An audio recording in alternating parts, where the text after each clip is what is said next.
Brilliant. Good morning again. Good morning. That was funny. So yes, no, that's perfect. Okay, so for whatever reason, and I do see that my name shows up differently now. So it for whatever reason, it must have logged me in under another email address, and then it thinks I'm not the administrator, and therefore it won't let me record. Ah. So, Great. okay, but we're recording now, which is great. And happy June the 14th. Oh my God, it's already I June know, the 14th. time is flying, isn't it? It really Yes. is. How's your packing going? Packing is going. We're just about all packed. I do have to scrounge up a few more boxes from somewhere. I don't know, not too many, so that's good. But yeah, no, and almost everything's sold, so we're back down to the bare minimum. Wow, well done. So yeah. Does it feel weird to be moving, or are you delighted? Do you know, I've done this so many times, it just sort of feels like, okay, here we go again, you know? Yeah, that's exciting though. You're It in is exciting. adventure. It is exciting. Yeah, I have to confess, I've been doing videos this week and posting them and laughing a little bit for the audience, saying, yes, it's June. Yes, I'm in a big woolly sweater. It's cold. I know, the weather has been crazy, hasn't it? It's very cold right now. We put the heating on again yesterday. Wow. That's unbelievable, isn't it? Yeah, and it's the height of summer, right? I know, and it's like 30 degrees in Germany. Yeah. And you're going to France, so it'll be hot, won't it? We've been checking the weather, going, oh, it's warm there. It's warm. Yeah. So hopefully we don't bring the weather with us when we move. Well, that's one good thing, the bloody weather, Geraldine. Oh, anyway, so that we are excited about that. I confess, but that's fantastic. It's a bit bittersweet, though, of course, because you you get settled as well, don't you? This is it. This is it. But you know, this is the life that we've chosen. So you know, embrace it, and all of it's good, all of it's bad and ugly. You have to be just part and parcel. So you know, you just get through that bit. Yeah, exactly. I'm kind of jealous, I have to admit. Well, you have a place to come and recharge your batteries whenever, so you just let me know. I will totally hold you to that, Geraldine. Yeah. Oh, that would be nice. I know, I feel like at the moment, am I ever going to, like, you know, have a bit of freedom again? You know, like as in, you know, besides just work and the baby. You know what? You will, but you are in the thick of it right now, and I'm here having lived through that myself on the other side, telling you, just be patient, it'll be fine, and it'll be great. Because actually, I'm really proud of you. Just this is a good note to segue into our session today, because I'm really proud of you. You really dug in and did a lot of work on the numbers this week. So well done. A lot of people run an entire business and they never do that work, and they run blindly, and they don't get further ahead, and they don't understand why. And it's because they're not taking a hard, nasty look at the cold, hard numbers. But you know what? Once you do, it's not that bad, because then you go, oh, that's my stake in the ground. That's where I'm at. That's reality. Now what? It's a really good exercise. Isn't it? And while I remember, I got 2 schools this week. Hey! Yeah, wait a second. Wait, you can't just throw that in when that's been a goal and just move on from that. Hooray! Yay! I know, I'm excited. So one is after school and one is during school. So the one for during school is here locally, and it's just 5 weeks. But it's still really good to because I've been trying to get into schools more locally. Yeah, that's great. After school in Blackrock. Wow. I'm delighted. Adrienne, that is fabulous. Okay, like, so something that you have to do, which is very silly, But like, okay, there's a company I'm with now that, you know, I consult with them, and every time they make a sale, they've got this really loud, hilarious bell that they ring, and it scares the crap out of everybody. But they do it when there's a sale, and then everybody gets up and shouts because it's a team Wow. effort, right? Yeah. But we used to do something similar in our company, but because there were only 3 of us in the office at the time, we would have to wait until we did it at the teacher meeting. So we would go off and we'd have lunch once a month at the teacher meetings, and then we'd go around and actually once a week I was able to announce it on the phone call, but in person we were able to do something together and like have a coffee or a cake or something. But you need to do something with your team, Okay. yourself or with your partner, Yeah. where you No, I've been thinking as well with the staff. I'm delighted you're doing the staff this week, actually, because loads of stuff has actually come up, so it fits in very nicely. Good. Because I think that's one thing that's lacking with Play Actors, because it's only becoming a company now, kind of. Okay. Where I'm like, you know, it is good to keep up morale, you know, in a really positive way. Like, and I do stay in touch with them every week and encourage them. But I think like a lunch is a lovely idea, and to celebrate and let them know, and you know, stuff like that. Yes. That's great. Yeah. You need to do that because they're looking to you. You see, I mean, one of the, you know, this is, and I saw you did your secret sauce chart, which is great. Well, there's one thing that's missing on there, and maybe you can put that as the next thing, as the last thing, is celebrate successes, because even small ones, they, you know, like we forget to do that. Yeah. We do that in our personal life when we have a birthday party for a loved one, or, you know, when we take a trip somewhere, we plan a trip and we, you know, we're purposely planning time out, but we don't do that in business enough. And, you know,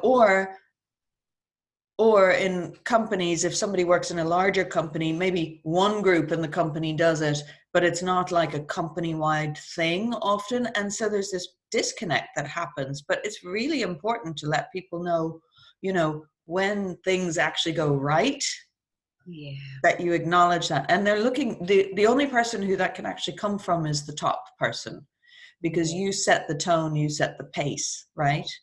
It's really super important. I mean, because half the time or 3/4 of the time, you're going to be running around just in operations trying to get things done. And you're going to have all of those frustrations on a day-to-day basis of, oh my God, the bank closed too early, I didn't make it on time, or I couldn't get my parking spot and then I got clamped and a ticket, or I, you know, all these stupid things happen. So when something really, even a small thing happens, it is really important to celebrate that. So find a way, find something that you can turn into a bit of a tradition for you, like, and you know, you can even ask the team, you know, is there something, maybe everybody put a suggestion into a hat and you pick one out randomly, so nobody feels like you're dictating, you know. But good idea. But it's really good to get that buy-in. And there was one time when I remember specifically, I had set a pretty aggressive goal. I can't remember what the goal was now. And you see, that's interesting, isn't it? Because we actually, at the time, it's so important, but like, that's not what I remembered. What I remember is the celebration. And that's really telling, because what I said was, if we make this goal, and it's a huge stretch goal for the company, then I'm taking the entire team out. We're going to go to a spa for the entire day, and you can do whatever you want to at the spa. Wow! We did. We made it. Wow! Congratulations! That's amazing. And we have this beautiful photo. You know, it's probably 14 years old at this point. That's sad, isn't it? But anyway. No, that's fantastic. Wow. But we have this lovely photo of the women who really, you know, they rallied for the goal, and it was our company, my husband's company, but they rallied around this goal, and they put their heart and soul into it, and they enjoyed work, and they made a big thing of, you know, doing their part, so that together as a team, we really were able to go off and celebrate for a full day. It was wonderful. Yeah, that's amazing. It does make a difference, though. That is one of the reasons I did work for myself, was because I didn't enjoy teaching drama for anyone else, Yeah, because the goal was different. You know, it was just about the money, which yeah, I know we all need to make money, don't get me wrong, but you need to be passionate as well. So actually, the teachers that I do have, they are kind of loyal to play act. So I'm tipping away, but it would be nice to be able to celebrate it. I think they'd really like that. yeah. And you know, the easiest way to do that is, like, I used to be, people totally disagreed with this about the way that I ran things. But then at the end of the day, the numbers did not lie. The numbers came through, and you know, They're giving you more, Geraldine, than if they were working for somewhere else getting twice the pay, because you're looking after their needs. well, there's that, but also I was doing my best to keep them in the loop. Like, if there was a failure, it wasn't my failure, it was our failure. If there was a success, it wasn't my success, it was our success. It's And really interesting. it really made a huge difference. And you know, I think I partly created the culture of that because I craved that in every other place I worked, and I never got that. And Yeah. yes, you know, I always felt like, you know, I was always very, very enthusiastic for every place I went to go learn, because I was enthusiastic to learn what does it take in each and every one of these roles. And when you know, a leader would kind of have meetings behind closed doors, not tell the staff what was going on, you know, there'd be sort of rumblings about pay not coming because Yeah. whatever isn't met. It's like, don't exclude us, include us, because we all together have the power to help. But it was sort of like, you're not, you know, no, we're not including you because you're not worthy of knowing this information. But actually, you know, we lost a major contract at one point, no fault of anybody's. It was a political thing. And it, like, I remember the my client called me and said, I hope you're sitting down. I said, well, I'm in the car. Does that count? She said, you better pull over to the side of the road. I said, I think I'll be all right. And she said, no, you better pull over to the side of the road. I said, okay. So I did. And she said, unfortunately, the summer camp contract is gone. And this was the contract that put us on the map. And it was worth close to $80,000 for one summer. And I thought, oh, okay, well, it's October. We have the whole year. Like, as soon as she said it to me, I sort of went, yeah, that's a big deal, because this is the place that's put us on the map, and it's the place that carries us over the summer. And it's really an important, prestigious place to have camp. You know, so tell me more. She did tell me a little bit more. She basically, what I said, well, who's replacing us? Because I really, it just was so unfathomable for the work that we'd done. I said, so who's replacing us? She said, no. This is the sad part. They don't care about the work we are all doing, so they're cutting the program. And I said, but they don't even pay for the program. Like, you make money on this program. It's the only thing that makes money. She said, it's totally illogical. It's totally political, and it's totally out of my hands. I've been fighting for this for months. And I Oh said, my gosh. okay, well, look, I couldn't ask for a better advocate on the inside. And if that's the situation, here's the big, ugly, hard truth. So, I had to, at the time, I had to make a decision. Do I cower over this, or do I try to figure out something different? And one of the first things I did was I went and I talked to the team, and they were amazing. Uh, They were very supportive, and they said, look, it's a wonderful place, but so are we, and we're just going to keep going, and we'll do it in other places. And we may never get another one place that's that big again, but it's okay. We'll just go find other interesting places to do what we do and delight people in other places. And they were absolutely right. That's actually what ended up happening. wow, how incredible. Yeah. You know that you had a team like that. Well, and but the reason I had a team like that is because having a team is like having a bank account. If you don't invest in them, you've got nothing there for a rainy day. If you invest in them when the S hits the fan, as it did that day, because we'd been methodically kind of, setting goals, trying to reach goals, sometimes not reaching goals, trying to improve to reach the goals again, setting goals, celebrating when we did reach goals. That's investing in them. And they invested in my vision as well. So there was a mutual ability to be able to work like that. So I just, I'm sorry, I know I'm talking a lot about this morning, but I'm getting a lot from it. I hope so. Where I'm at. Your culture is culture will eat strategy for breakfast. Yeah.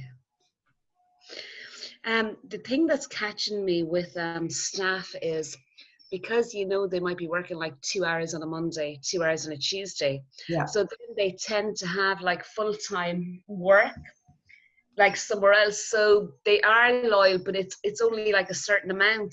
So then I feel like I'm caught, because so I need to get more skills so I can offer them more work. And then, but the other thing is there is administration work that needs to be done. Yep. So adding that maybe onto a role, so you could actually have, now Alicia's ended up doing some admin work, but then so you could have like an actual staff member. So there is a few working, but it's they do have like bills as well, that type of way. So I'm just kind of caught that way, I think. They're all mad to teach and stuff. Yep.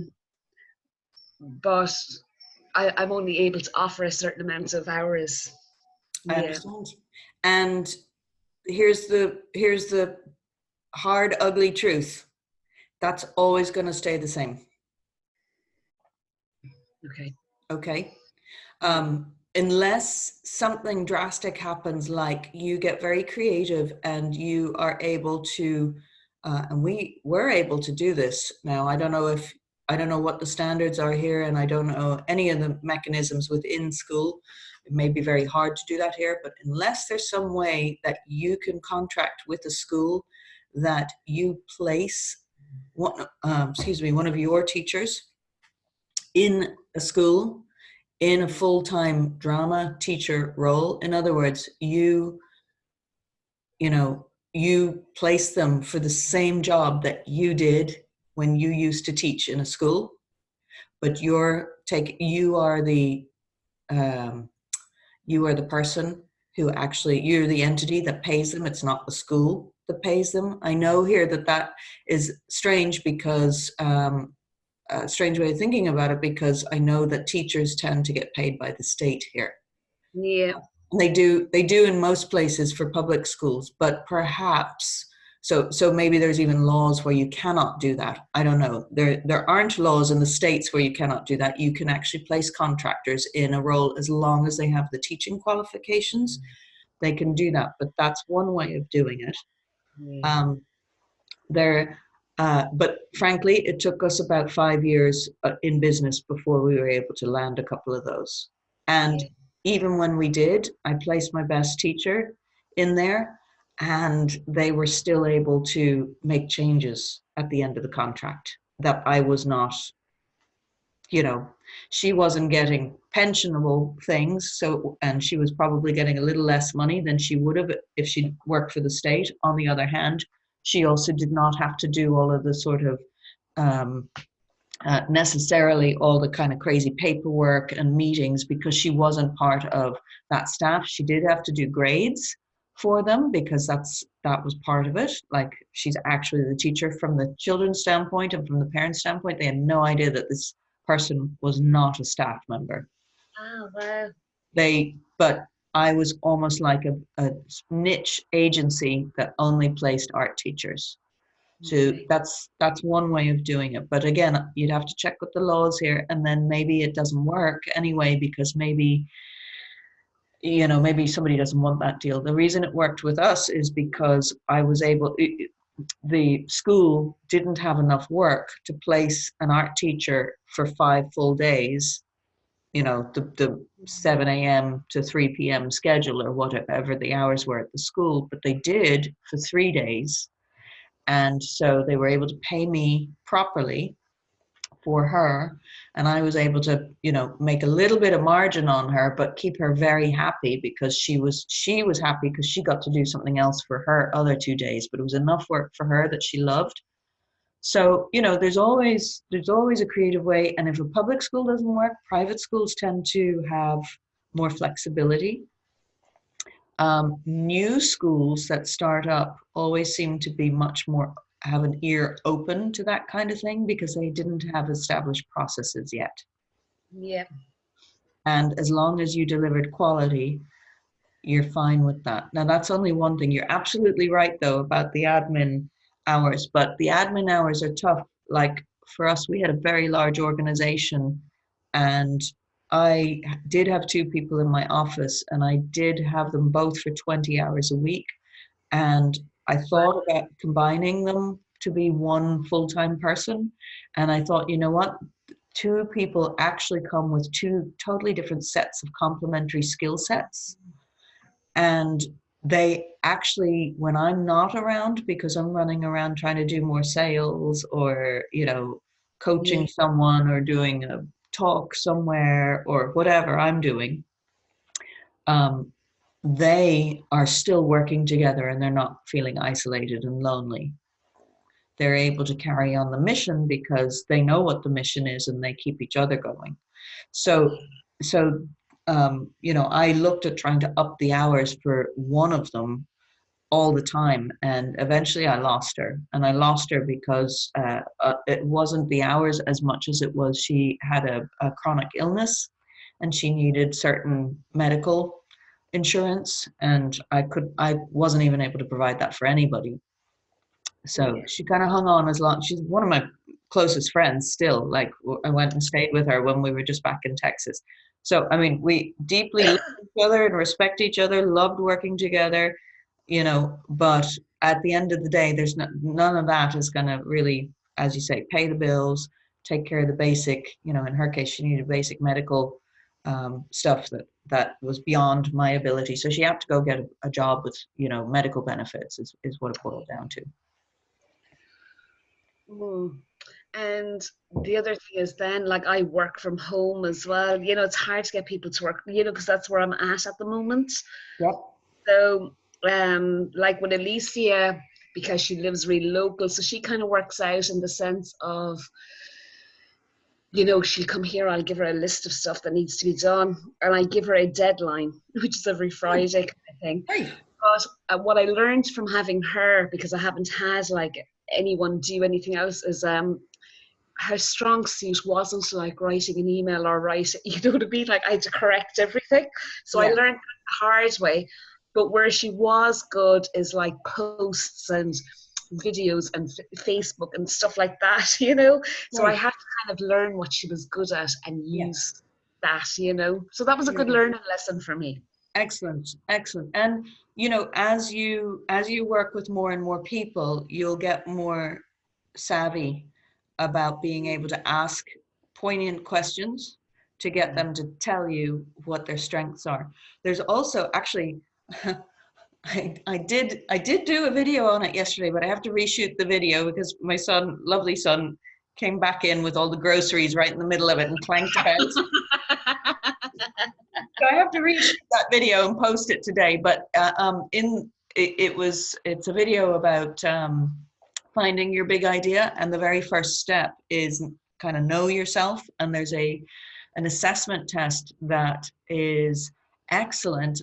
I love it because it's great, but I'm also incredibly amazed and happy that you can get the basic results for free out of it. You can get more detailed results, like a huge report, 80-page report or something, for $30, but you can get enough out of the free version to you know, to really help. And it's called Sparketypes.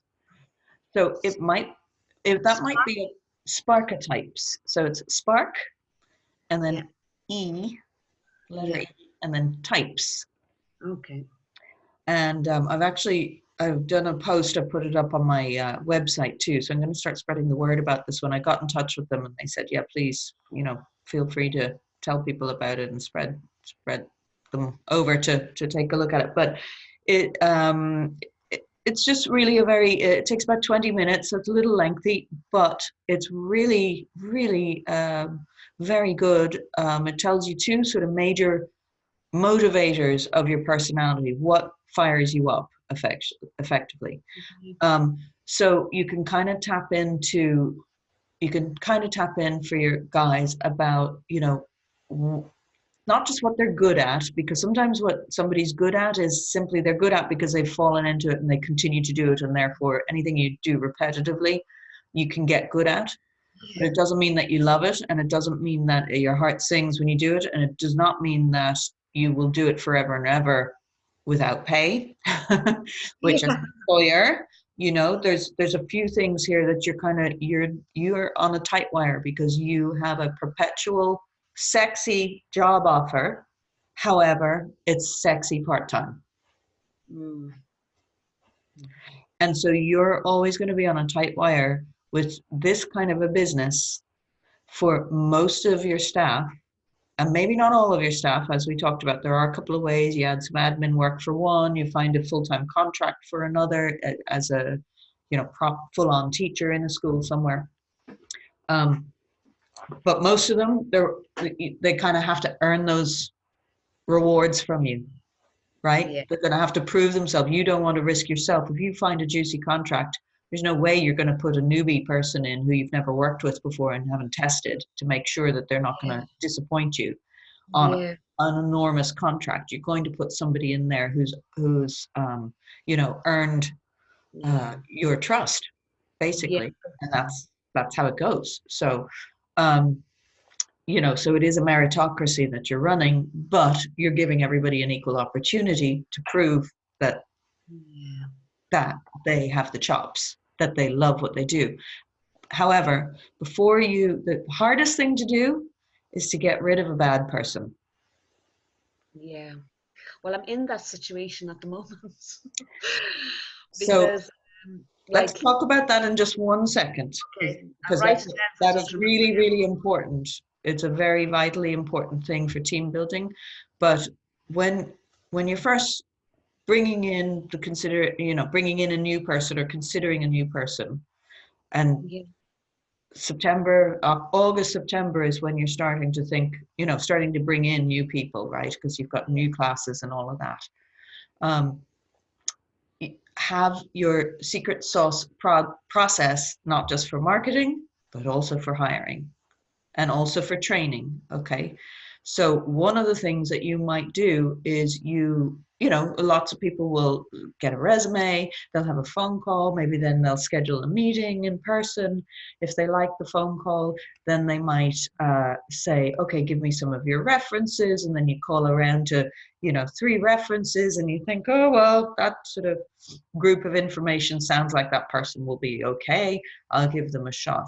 But actually, I found that that's the bare minimum that you kind of need to do. And it's not that you need to spend huge amounts of extra time compared to what that process takes, but it's the way in which you ask questions. It's the types of activities you ask them to do during your interview process that will really, really show you the colors of the person who you're about to hire much more clearly. It won't work all the time, because some people are incredibly clever at hiding their flaws, and especially if they really want something, and you've got something that's very sexy to a lot of people in a theater job, right? But for the most part, it's very difficult for some of these people to slip up. Once you tweak that secret sauce onboarding, interviewing, hiring process for yourself, it's going to be very hard for them to slip through the cracks. But I have had it happen. So just, know that nothing is bulletproof, but you can tweak that process tremendously. One of the first things is, if you did this little assessment, it's fun, it's not threatening, it helps them get to know themselves better, but it also helps you get to understand, why are you even motivated to do this? So I would now that if I had this tool at that time, I would have put it into the process, because it's a non-threatening way for me to get some more information about Why is this person, are they just moving here and they always wanted to be in theater and they think this is a great job? Well, I don't actually need that person, because that person's got their life upside down. And I know, because I know what it takes to move, Yeah. until they're 6 months settled in my town, I can't even think about hiring them, because they don't even know the lay. First of all, they'll get lost on the way to schools. They don't know the lay of the land. They don't, they don't even know if they're staying here. They may go off back to New York or wherever they came from, and so there are lots of little things that you can put into this process for hiring. So think about that, put that on paper, figure out what you do now or what have you done in the past, and think about that as with as much scrutiny as possible. The idea is not actually to hire people. That sounds crazy. The idea is to screen people out. You want to get, and that sounds counterintuitive, because when you need a person in a 2-hour-a-week job, it feels like, oh my God, who's going to do that job? There's nobody who wants to do that job, But actually, that's not correct thinking. I thought like that for the first 3 years of the business, and it showed. It was hard, hard, hard. And then when I switched to the opposite, and I said, no, only very, very special people can come in and work with me and us, because this is the quality I demand, and this is the quality our parents demand. And if I'm going to grow, this is what has to happen. And that one flip switched the voice in the help wanted ad. It flipped the voice in how we greeted them when we first met them for interviews. It turned everything upside down. There's a whole other course that I'm going to do, which is on group interviewing. And it's a very powerful technique. We don't really have time to go into it today on today's thing, but we could do a special session on that if you'd like later. Yeah. But it's group interviewing was always part of the process, but that didn't happen until 3 years in. And once that happened, things just went crazy. And it was partly because I couldn't keep affording to spend 1 hour with one person and spend 8 hours interviewing 8 people only to be able to have one. Yeah, it's so time consuming. So time consuming. And it wasn't helpful. It wasn't helping me. I love what you're saying about the switch in your head, though, because I've got into not desperate situations, but you're not making right choices when your head is in that space. Right. So I'm excited to hear you talking about all that. It's good. Yeah. Well, this is part of the growth for you as the owner too, is that you're learning that what you do has super amounts of value. And because you love what you do, sometimes you underestimate that, right? But actually, because you love what you do, you continue to do it authentically, and that energy is spreading and catching with people like Alicia, who are coming on board, with your parents, with your students who are coming back and signing up again for camps and classes now, etc. The word is out, right? And you're in that lovely phase right now where you are starting to really appreciate that, yes, what you do has quite a bit of value, but you're still wrestling with, in order to grow and in order to pay myself, I need this to continue. So so you're always sort of feeling a little nervous about that. How do I do that? How do I balance everything? But if you can just kind of latch on to that, yes, we definitely have value. What we're doing is really valuable. Everything else that's the foundation for everything else. And so it is really important, even in the hiring process, that only very, really wonderful people get to play with you on a regular basis, because that is what you're offering. You're offering them a job that is playing. It doesn't feel like work. For the right people, they will do this all day long. Yeah. They can't until they do their job so well for you that you can let them go and do their job so you can do your job, which is go build more to give them more. And there's the teamwork, right? So the more you keep expressing that all through the interview process, all through the training process, all through the initial probation period, which you should most definitely have a probation period. Because just because they're in does not mean that they've met standard, right? Yeah.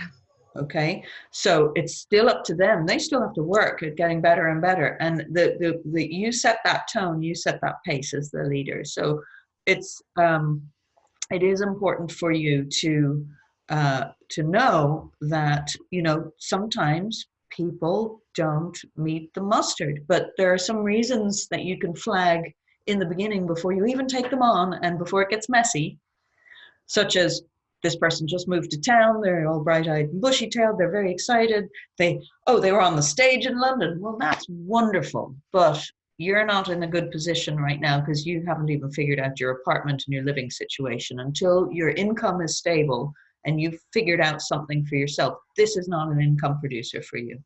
And I need people who want to do this job because they want to do this job. But this is essentially glorified volunteering. I'm paying you a token to be able to go out there. Thank you for your time. It's a tip. Yeah.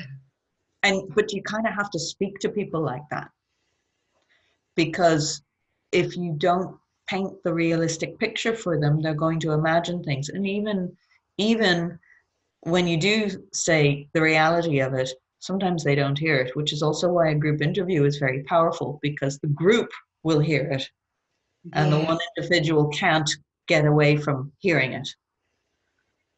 It's interesting. Yeah.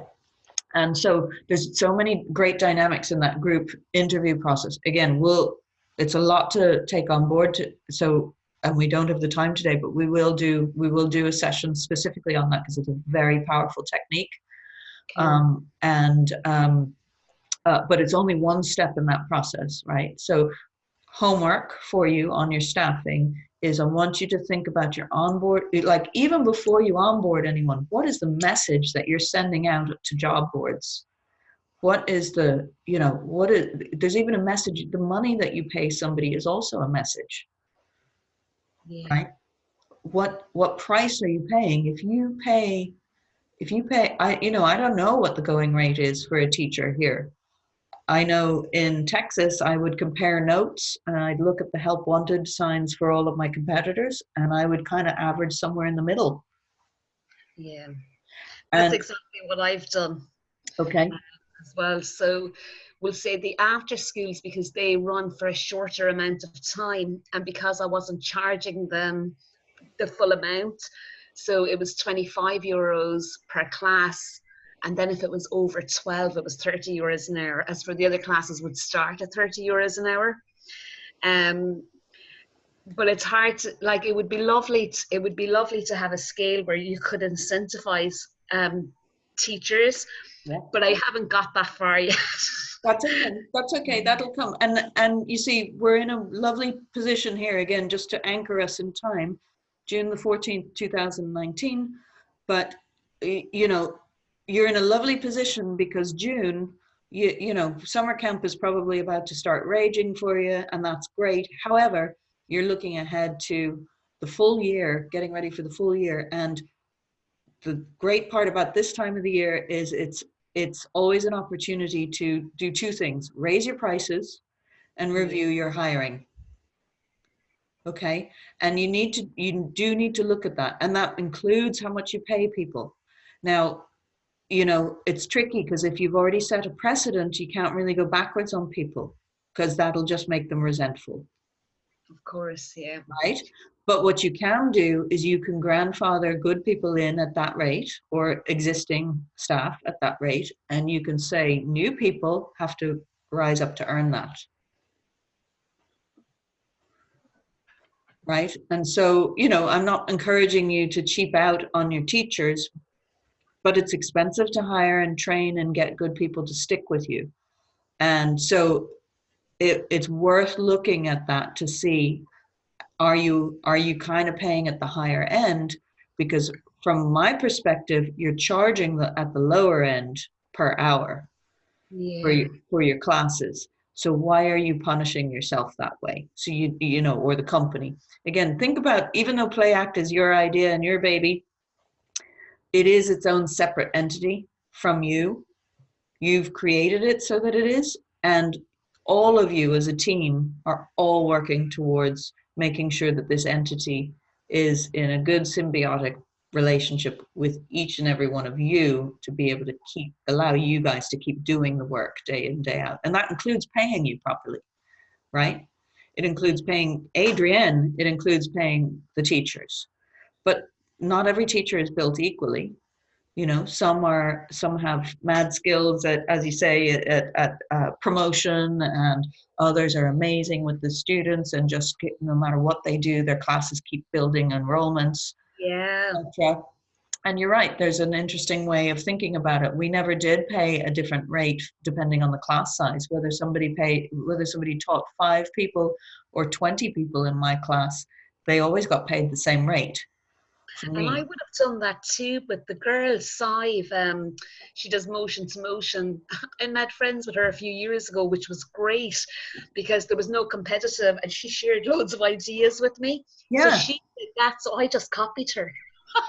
You It's not know? a bad idea, because if you've already said in the numbers, in fact, I want to make sure that we have a little bit of time to look at your numbers today too, because that anchors everything, right? But um, you said in your numbers that, you know, one of the things that will help you grow is to grow your existing enrollment. So if you've got a class that's only got 11, but you've got capacity for 20, and that teacher is hustling around at that school and pulling in 9 more people into that class, yeah, she's done a great job. And I'm saying she, it could be a he, but you know, they should be celebrated, and part of that is rewarding them with a little you know.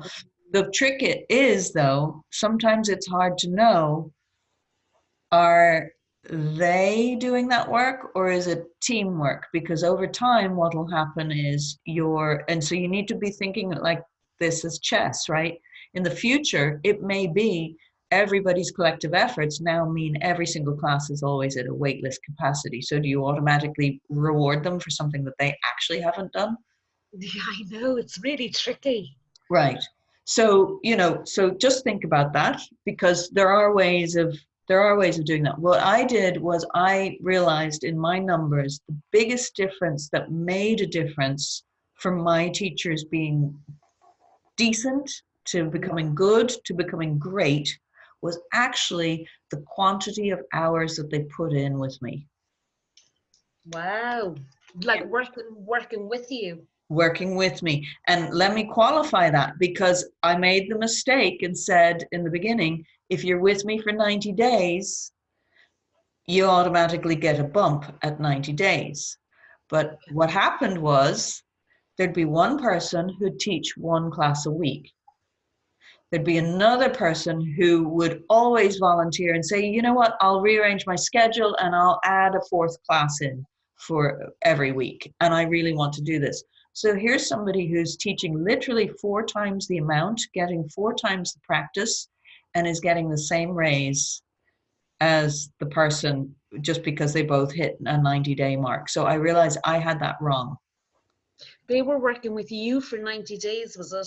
And were they not paid for that 90 days they were Oh yeah, working? yeah. No, everybody was paid, but what I mean is, like, for the raise, like in the beginning, I made a mistake because I set raises at, if you stay with me and the company for 90 days, you get a raise. But the problem was it wasn't equal. That wasn't actually equitable, right? Because there would be one person who'd be like, I'm busy on Tuesday, I can't. So every time I'd call this person, they'd be in theory free, and I really needed somebody to take on a new class, and this person would constantly refuse me, but they were just happy with that one class limping along. It didn't really help me. It was like Mm. one extra check that I had to keep writing, more work for me, but they weren't really they weren't really kind of taking the load every time something new happened. And so, I keep having to ask them, and then I'd pass over it, but there'd be somebody else going, yeah, I'll do it, I'll do it, even rearranging their own personal Yeah.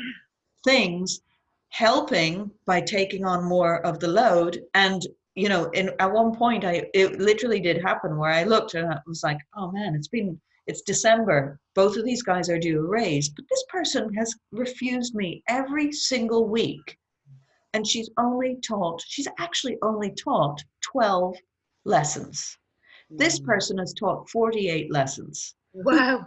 Who do you think is a better teacher by now? Yeah. Right? Yeah. So that was my mistake in the way that I set that up.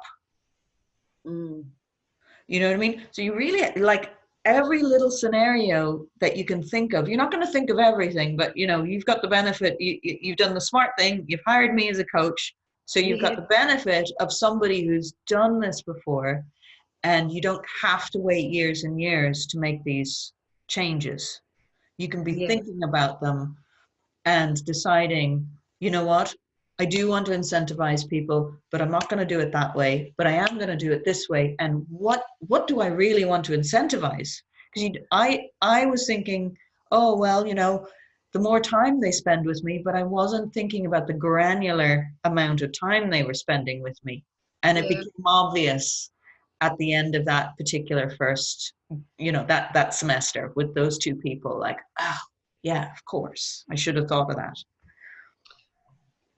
Where I'm having the issue, one of the girls that was working with me, she's a lovely girl like that. She'd turn up for class and go, I was working on the script, Adrienne, or I was thinking about what you said, like, just, a position came up and I thought she really deserved it. And I'd seen her come on so much with me. Yeah. But she's actually transgressed, if that's the right word. Like, her classroom management is a problem, like, and I've said to her, like, because I'm being encouraging, going, like, I've seen you've worked with me, I know you can do this, you've got it, but you're not their friend. The principal is looking in and they want to see that you have control, or the parents want to know, like, if I was bringing Hazel to a class, like, I'd want to know that the person they're with is able to go, like, sit down, Hazel, or whatever. But I don't know, like, I've had a few chats with her and I've went out to her and I'm just kind of caught, because I do think she's put in all that work and is always like, I'll go fly, I'll do this, I'll do that. So I don't really want to get rid of her. Like, I thought by now she'd be ready for 3 or 4 classes in September, and she's not. And she's not. Okay. Yeah, so I'm like, what do I do? Yeah, great. Any advice? Yes, lots of advice. So, okay, so you haven't necessarily had a process up to this point for dealing with a situation like this. So the first thing I'm going to say is, use this example, and before you even talk to her, map out what would be, now that you know that this situation has come up, what would be an ideal process that might have helped both of you avoid this situation. So think about that first. Where would some of the checks and balances have been along the way? Would there have been a way to intervene earlier? Would there have been more training that could have happened? Would there have been a period where she needed to do something to, not just because you needed her to step into, or you needed somebody to step into the role and she seemed like the most obvious choice? Would there have been some sort of small test that you could given her, and she wasn't necessarily privy to the fact that she was being tested, that you could have gone, oh, okay, she's ready or she's not ready.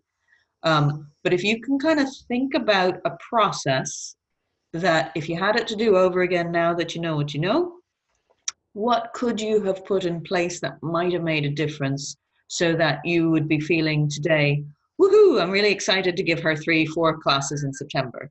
So that's the first thing. So reflect and try to re-engineer backwards now what might make it better in the future. And then you are going to do that with every single staff member that you have. Okay. And not only are you going to do that, but you're going to continue to learn along the way. There will be other weird scenarios that pop up that don't meet standard, and you're going to have to adjust this map. Okay. But that's the first thing. But that doesn't really help you with this particular person now, because again, the precedent wasn't set. So um, I'm backpedaling now. you And are. I feel kind of bad in a way because she is very loyal, and like I stay in touch with them by Google documents. So they have like their incident report form, their attendance, Okay. their all others, and they fill it out every week. And like you'd be chasing some of the others, going, "Come on, I want she'd have hers all done." So Oh, she, that's great. so she loves the position. Great. It's just whatever. It seems like she's up here too much, because with drama you need to be kind of like, we're going to do, you're kind of like a little bit animated. Yeah. So I just feel that she's thinking too much, and I've said to her, like, you're an actor, you're role playing, even if you're not feeling confident. Yeah. You're saying to the secretary when you turn up, "Hi, I'm here for drama," or So I feel bad, but like then I don't feel confident enough to send her into a school either. You know what I mean? So I'm Yes. kind So that's the reality, and you are, that's the first step. So well done. of Pat yourself on the back for acknowledging that, because there are lots of people who would just go and bury their head and ignore the signs, and then, they wouldn't be honest with her, and they wouldn't be honest with themselves. Most importantly, you cannot grow until you hit all of these uncomfortable situations. And instead of hitting them like a wall, you're going to walk through them. You're going to face them and be brave and walk through them. That's it.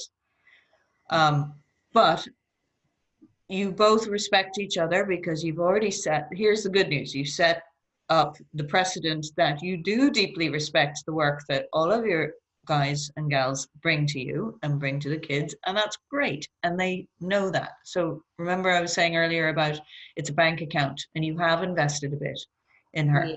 So now it's time to make a little bit of withdrawal from her. Okay. And she will understand that if you remember, that your core values as a mission for a company, and you as a leader in the company, is, respect, fun, play, all of that stuff, but it's also quality. So as a core value, she's bought into that, and perhaps it's not been spoken yet, but the more you go through your day to day, the more you're going to articulate these core values as you start building in that interview process and hiring process and training process. This stuff is going to start to be spoken very distinctively, very clearly, and it will be very obvious. So it's just kind of coming to the surface now, and that's fine. It's okay for that to happen. As you said, your company is just really starting to come and become a company now, and it's taking off as a different thing from you, which is great. That's a great place to be. So number one, be honest with her. You're going to take her out, put her in a situation that's neutral territory. Don't take her to your house, because that'll feel threatening. Take her to a neutral place, have a cup of coffee with her. But let her know in advance, we need to have a review. It's time. I recognize I haven't had a review with you, and we need to have a review. And then you're going to, with bad news, I always say use the sandwich effect. Tell them something good. Tell them exactly what it is that you need corrected and why. And then appeal to why they are able to make those changes, because they're so good at what they already do, that that even though you're putting the bar up a little higher and the standard is this, that you need them to do this. And then ask them a question. Don't tell them how, because you actually don't care the specific steps that it takes for her to get there. But what you want to do is you want to support her in getting to the outcome. Okay, so you ask her, what ideas have you got, whatever her name is, to be able to make it easier for you to feel like your classroom management is better under control, because it is a problem right now.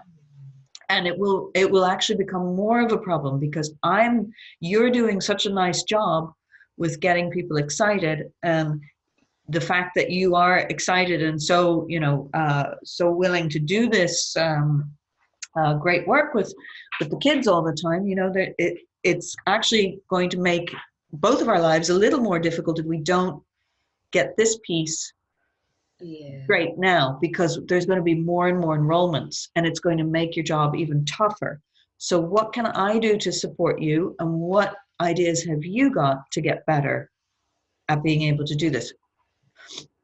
We ended up actually putting in a peer-to-peer system, and this was not my idea. I asked my teachers, and they said, you know, we're all teachers, you're not a teacher, and even though you'll fake it and go in and sub for us once in a while, that's great, but teachers really want to, teachers feel isolated, and you don't feel isolated because you're just kind of dipping in and dipping out. That's not your role, so you're not in that space where we are. But teachers feel isolated. They know when things aren't working, and they don't have anyone else to help them because they're the teacher.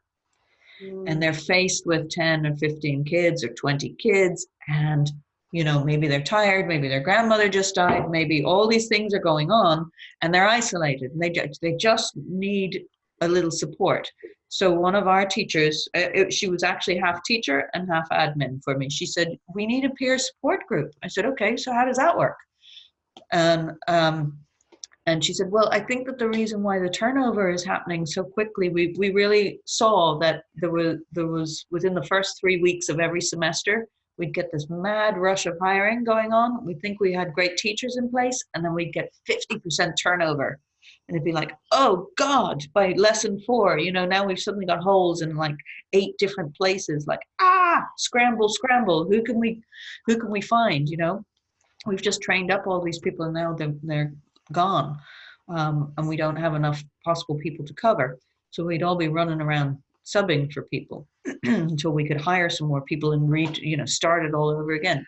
So it was a nightmare. And she said, well, I think what's happening is people come into this job and they don't realize how difficult and isolating it is, and we're losing them by lesson 4, which means if we can be in there with them for lesson 1 and maybe lesson 2, such a good idea, they will, let's see if something changes. So we actually instituted a peer-to-peer thing.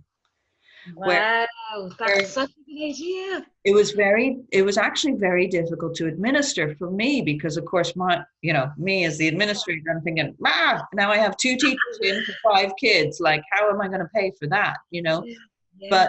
But we worked out something. I can't remember. I think it was if you were an observer, or if you were, if it was your first class, you had to go be an observer. By your second class, you were teaching. And, such a good idea. And then if you didn't have time immediately after to brief, it was okay. You could do it, but you had to do it by class number 3, because you had to get the feedback.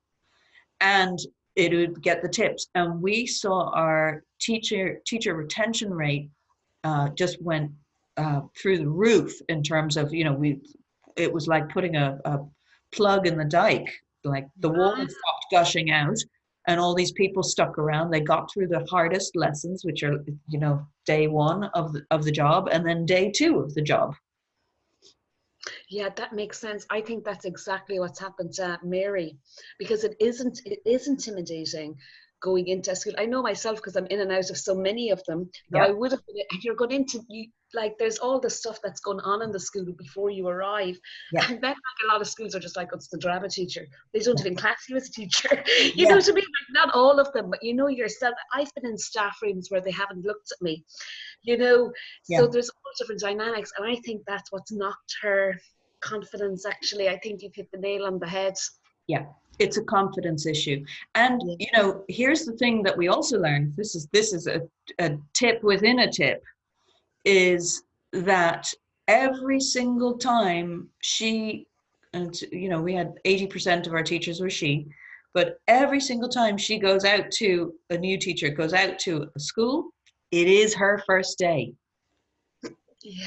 Like, every day is a first day. But actually, in the beginning, every school is also a first day at the job. right? But at least if there was a peer, like if we couldn't get a peer to every single, like let's say somebody started in September, the week of September the 1st, and they had a Monday, Tuesday, Wednesday, Thursday class. If we could get one peer out to one of those classes that week, that often was enough. And then if we could get somebody else out to a second of those classes, that counted for us as class 1, class 2. Or we could have had somebody who only did one class a week and they came out that week, and then the second week, the week of the September the 7th. But there was the debrief that happened after both of those classes, right? One of them was for the new teacher to actually observe, and we would pay her not a full teaching rate, we would pay her an assistant rate for the first class. If the person, most of the time I didn't even want to give them that option. I wanted them to teach the first class because we had so many classes, we really needed people there, right? But what I would do is, instead of having Jessica, who was my main teacher and office admin person, instead of having her in the office with me in that September, like we'd be mad hiring in August. And then I would just say, okay, Jess, you're out to these 4 locations. And oh, Joelle is free on a Wednesday. She's only doing Monday, Tuesday, Thursday. Joelle's a vet teacher. So I'm putting Joelle out just for week 1 on this. This is another interesting way to give people more hours, by the way, but only in the beginning, because they're not going out for the whole semester. But what they are doing is they're bringing in the rookies, and the veterans are training the rookies. And they're more than anything, they're just assuring them. They're not actually even training them, because most of these people we've already vetted, we've hired them, they're perfectly capable, but their confidence is knocked because, you know yourself, if the floodgates open and all the kids, 300 kids are flooding out of the building at the same time and all the mummies are there, it's a little intimidating to walk through the gates against traffic, find a place to park, not be late, find your classroom, get all your crap set up, find your students, say hello to the intimidating secretary who looks like she's 98 and about to and kill you all at once and hates you, right? So like all of that is going on. It's sensory overload doing this, right? So if we can just have somebody there as a kind of a shield to say, yeah, I know that was crazy. Don't worry about that. Yeah, that happens every time. Don't worry. It's like, oh, okay, I'm not crazy. Yeah, exactly. It makes a huge difference, right? But it's not a crutch. They have to be able to stand on their own 2 feet, and they have to do it very quickly. And if they can't, they can't. Now, again, that still doesn't actually answer your question for what to do with your woman now, but I think it does. I think you have covered. I feel much more clear in my head. Okay. About what to do. I am going to meet her, and I knew I had to anyway. Okay. And I am going to do the sandwich effect and be honest with her and have that honest chat. I think it'll do her good to sit down. To sit down on that. So, I think an honest chat is probably what she needs. Yeah. I didn't realize it happened until I got her to come into camps to do something. I was like, what are you doing? What's after happening? Right. So, but it makes sense with the school. It's probably, and the last year I went out to see her, I rang her and I said, look, something's really wrong here or whatever, but I'll do this and I'll keep you posted. Okay, good. Yeah, and I think one of the things that at some point I read it in, I think it's a book called Drive, like what motivates people. One of the biggest things for people at work is if they don't feel autonomous and authentic, they really don't enjoy their work, right? So she is autonomous, but you need her to be at a certain level. And what's not happening maybe is she realizes she's not doing as good of a job as what she wants to be in her head. And so therefore she's not being authentic. She can't be authentic until she feels mastery. That's the other piece. she's not feeling she's mastered it. So there's something holding her back. So you having an honest chat with her, if you address those 3 words with her and say, look, I believe in you. You are putting your all into this thing, but I also know that we both need a little bit more. How can I support you to get here? Here's what we need. Here's what's been going on. It can't feel great. I remember when I felt like that in one situation or whatever, just empathize.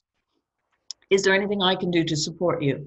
And if, 90% of the time, somebody always wants to get better, especially if they're enthusiastic. I mean, there have been those teachers who are off their rocker and I've had to let them go because I have a standard. I've told them to meet the standard. They haven't. They've repeatedly been late or repeatedly denied things, or just plain old being dishonest with themselves and tried to be dishonest with me, and they can't pull the wool over my eye because with 500 staff member you see it over and over and over and over again, right? So like at a certain point you kind of go, okay, you're not a good fit anymore, I'm sorry. But you don't have to go to that point. What's interesting here, I'll just leave you with this before we head on to the numbers. We'll look at the numbers for the next few minutes as well, because that's important today. But just like you're doing a process to screen out almost everybody and only let in the couple top people that you want for your program.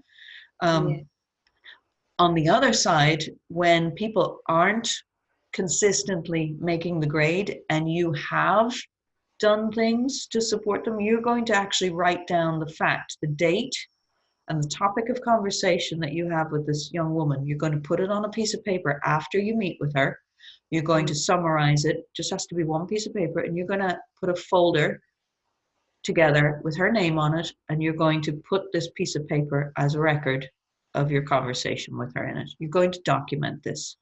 Because if she doesn't meet the grade again and continuously, you're going to have a second conversation with her and say, look, remember what happened on June the whatever when we talked? Well, oh, you don't remember. Hang on, let me pull out the piece of paper. This is what happened. Oh, yeah, okay. You have to, for your own sake as an employer, you need to protect yourself, and you need to do that. You need to document. Because this is actually the first intervention, I guess, to try to correct and get her to meet standard. She's not meeting standard at the moment. No. And most likely she will. Most people self-correct and do a bang-up job after this, right? I'd say 85 to 90% of people. So mostly, you're never going to have another issue. The people who don't will know it because they've had the talk.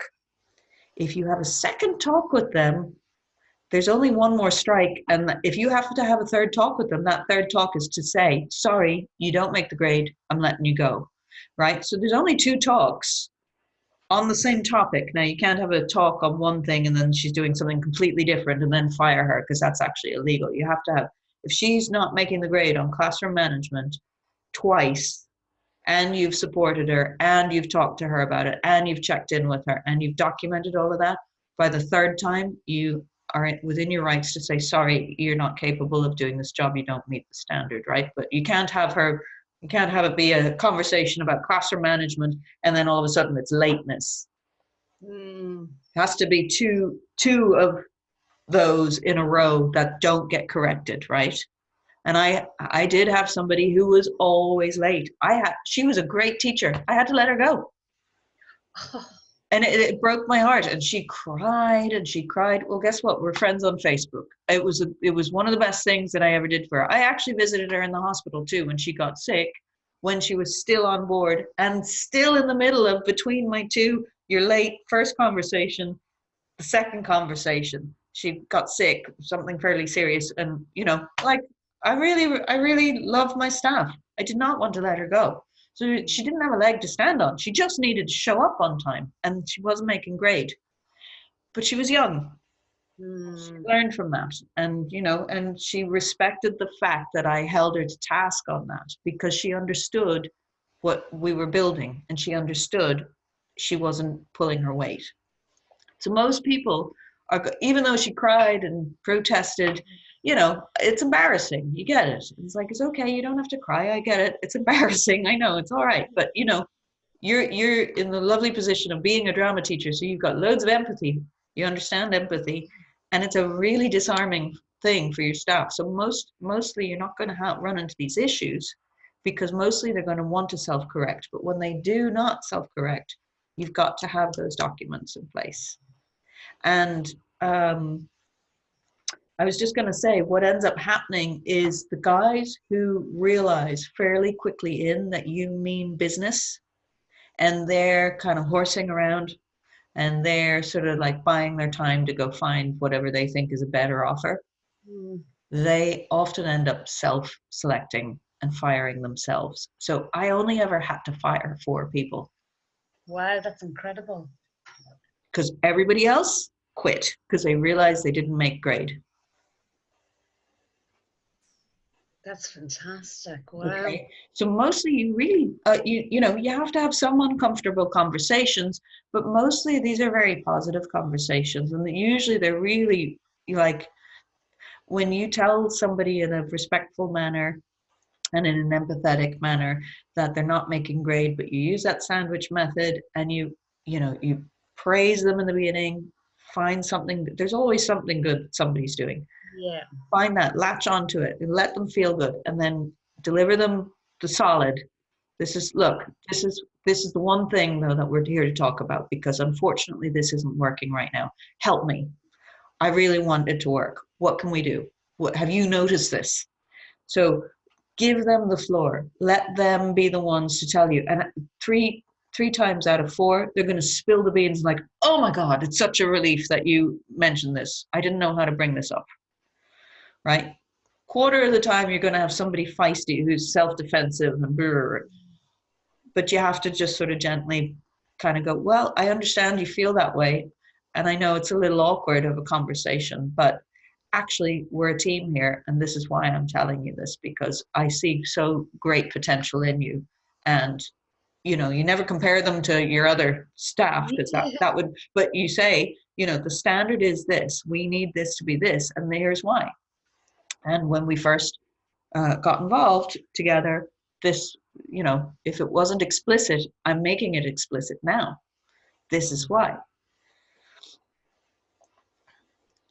And then, tell me what you think about that. Like, because, this isn't me dictating to you. This is us working towards a great vision to build an amazing program for kids. So what do you think? How can we, none of us is perfect. I'm not perfect. How can we, obviously I'm not perfect, because if I was, I would have found this earlier on, and I would have supported you earlier on. How can I help you now? You really want to, there's that sort of whole line of support and humility. So you try to make it impersonal. This is not Adrienne wagging a finger at somebody. There's a standard that's arbitrary. It's not arbitrary. It's extraneous to us, and we both need to meet that standard. And I'm just pointing out the fact that I noticed that unfortunately, you're struggling with that at the second. Why? Is there something else going on? Can I help? How can I help? What do you think? Yeah. I think I definitely dropped the ball as well in that situation. I should have caught this like 2 months ago. And that's okay. That's all right. And you know what? If you don't have to sort of apologize for anything. If she takes on a defensive thing, actually the instinct would be to apologize. Try not to, because that would just fuel a defensive person. But if she's a humble person, you can say, you know what, I think I have a part to play in this too. So thank you so much for listening and being gracious. Don't feed a beast. Yeah, exactly. Okay. I think she's probably expecting it, to be honest. I say she's kind of like, I would say she's expecting it a bit, yeah. Okay, well, that's, like I was saying, I think most people really want to do well. And when they feel like something isn't working, they get more anxious about it, and they're not as authentic and feeling mastery over the job as they are. And so it's almost like you're relieving pressure, you're popping a cork and letting her have the space to be able to talk about this elephant in the room, right? And for most people who want to do a good job, it's a huge relief because it actually shows that you care, and that you care enough that you're not letting the program get get kind of brought down or let down in the process. You want to make sure that the quality is up. Sometimes it's a lack of skill or a lack of awareness or a lack of knowledge. Very, very few problems with staff are actually personality problems, right? They're more systemic problems. Sometimes they're personality problems because sometimes you will have somebody who's a poisonous character get let in accidentally because they may be really, like I said, they may be really sophisticated at covering that up in the beginning. And I've had some scary encounters. I actually was considering taking out a police restraining order on one woman, but it was fine. She corrected herself, and eventually, it was definitely scary because she knew where I lived and everything. She knew where my kid was. She knew, she came to my house for meetings, but I think she eventually realized she was way out of line, and she finally, gently, I had to document everything. She went on her way, but I was incredibly respectful with her. But I think nobody else in her life had ever treated her like that. So it was very, very alarming for her. And she was probably the product of a fairly abusive background, Yeah, I got to love her. So, but poison couldn't have her. No. But I had to somehow gently get out of it without her harming people further. Yeah. But that's really rare. I mean, that's one person in 517 people that we paid on our payroll. Wow, that's amazing. It's 500. rare. Wow. It's rare. Incredible, Geraldine. So, just think about it that way anyway, that, most people really, it's very unlikely you can have situations that are that sort of dire. But anyway, shall we take a look at the numbers? Yes. Are there any other questions that you think you've got a plan anyway for her? Yeah. I've got a plan. I feel better. I'm delighted I mentioned it to you. I was delighted that we were talking about staff today. Good. Because I was like, that ties in very nicely with where I'm at. So I'm delighted. Great. Okay, I am going to, did I do this or did I not do? Oh no, okay. I am going to try to open up our file, and then I'm going to share it. I've got your permission. Thank you very much for doing that. No bother. On the video so that we can look at the numbers. The numbers are really interesting.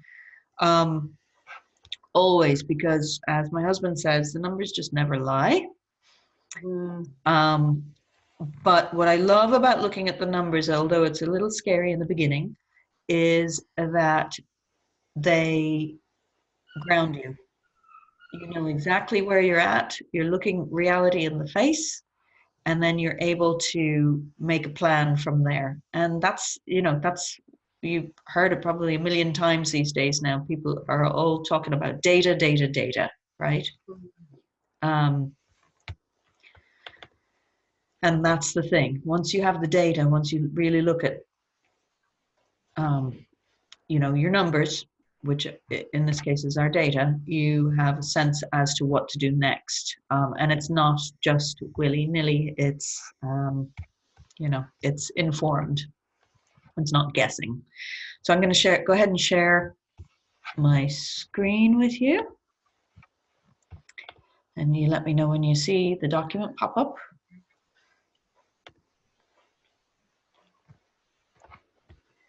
Yeah, I see it. Okay, fantastic.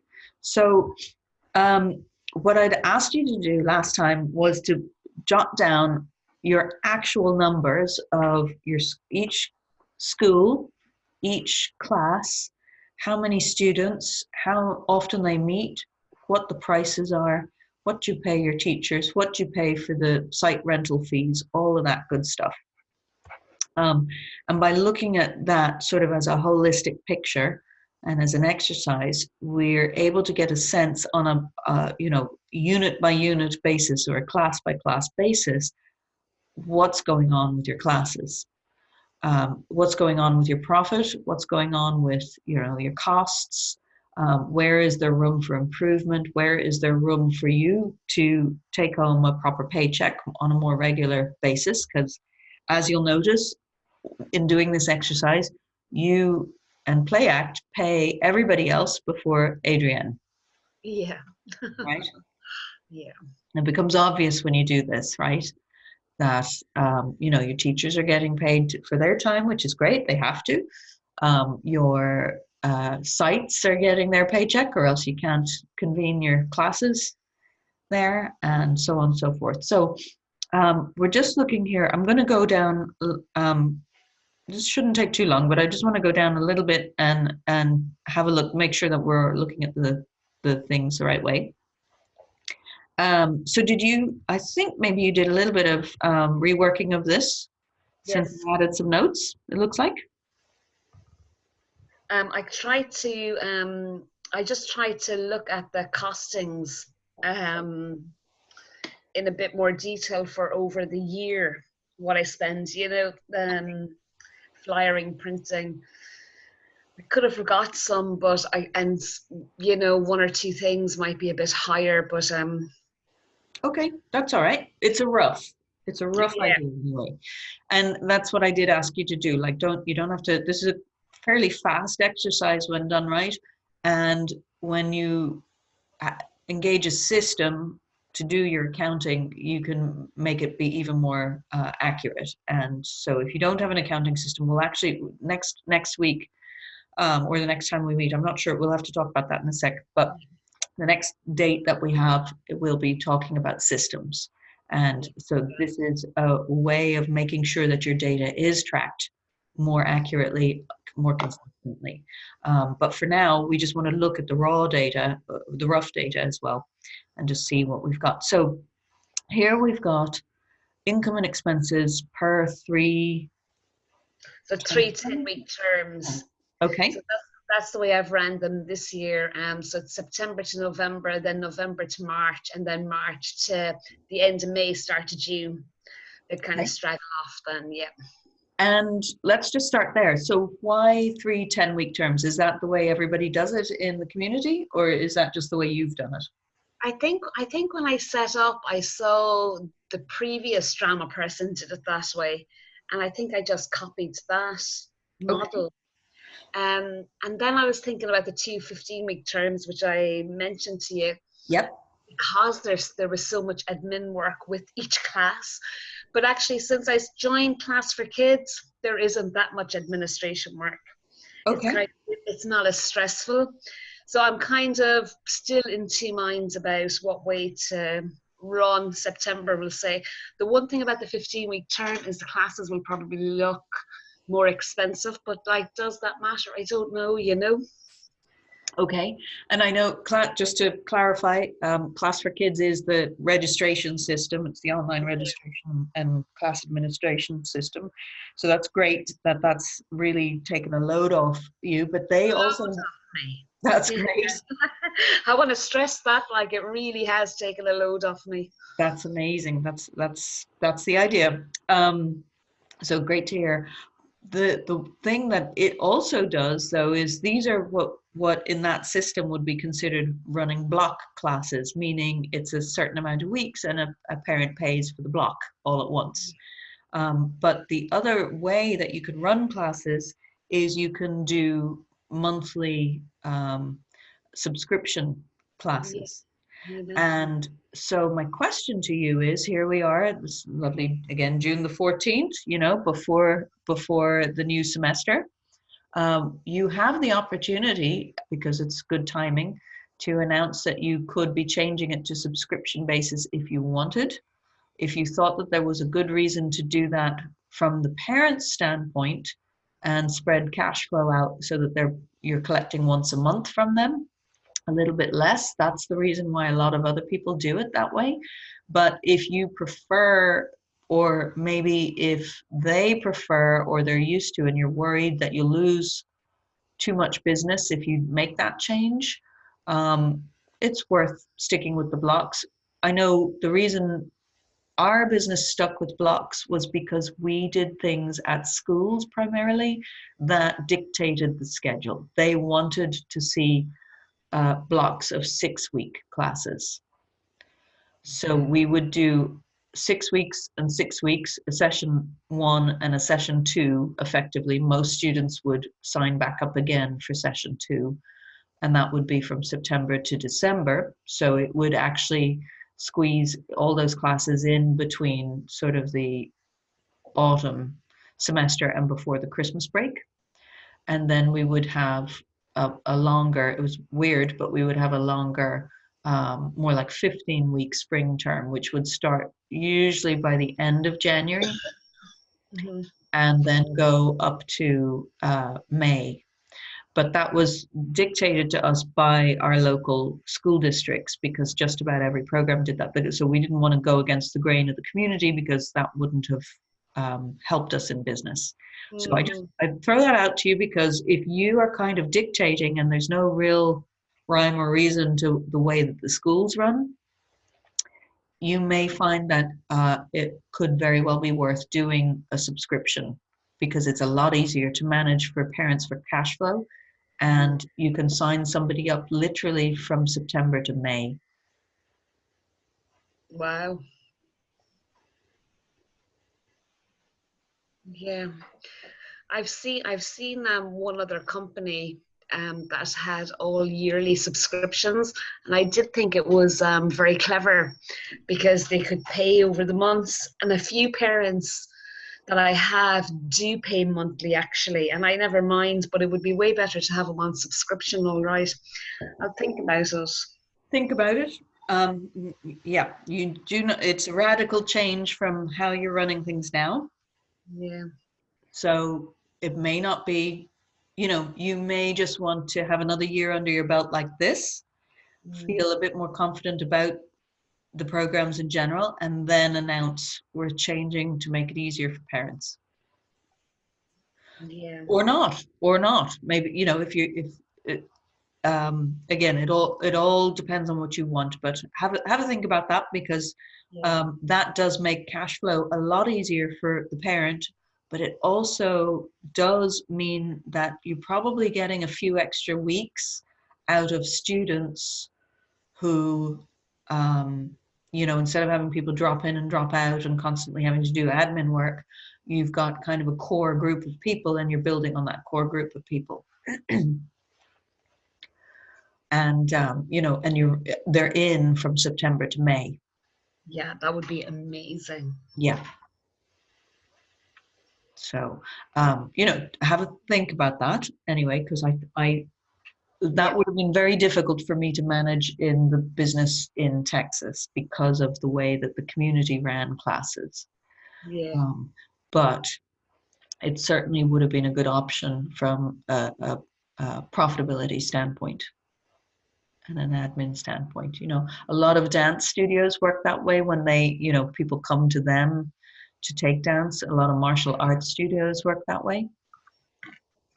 And so there's no real reason why you couldn't run that way. But again, you are also dependent on the schools as your location. You don't have your own location. That's wise. I agree with you keeping it as a mobile program because you're not paying loads of money out to a landlord. Yeah. Okay, so that's that's a thought there. The next thing is we've got school 1, 18 weeks, is it? Or 18 kids, sorry, 18 kids. 18 kids, yeah. So I think 10 of those are juniors, 8 are senior by €80. And then the teachers' wages, the assistant, and remember I was saying we had an assistant there to kind of learn the ropes and give her tasks each week and stuff. And then the school fees, yeah. So it was interesting doing these exercises because even though I knew some of them didn't make a lot of money, it was more powerful actually writing it out and seeing it going like, Wow, I didn't realize it was so little, or so much. There's Yeah. only two there that are really high. Yeah. So, and actually, I don't know if you have a calculator handy right now, but I do, and I can pull it out here. But actually, excuse me, I've got a bit of a frog in my throat here for a second. But just as a matter of interest, if we switched, because I did notice in this class you've got it set as €8, it looks like, per class. Is Yeah. that correct? Yeah. And down here, you've got, I noticed, where is it? Dunleary classes look like they were, there we go. Yeah. Uh, €9.90 a class. Is that right? Yeah. Okay.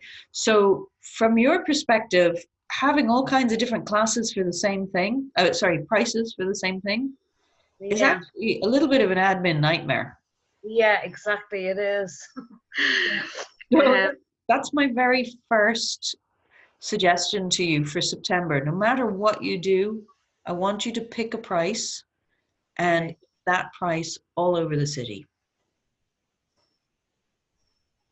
Okay. Okay.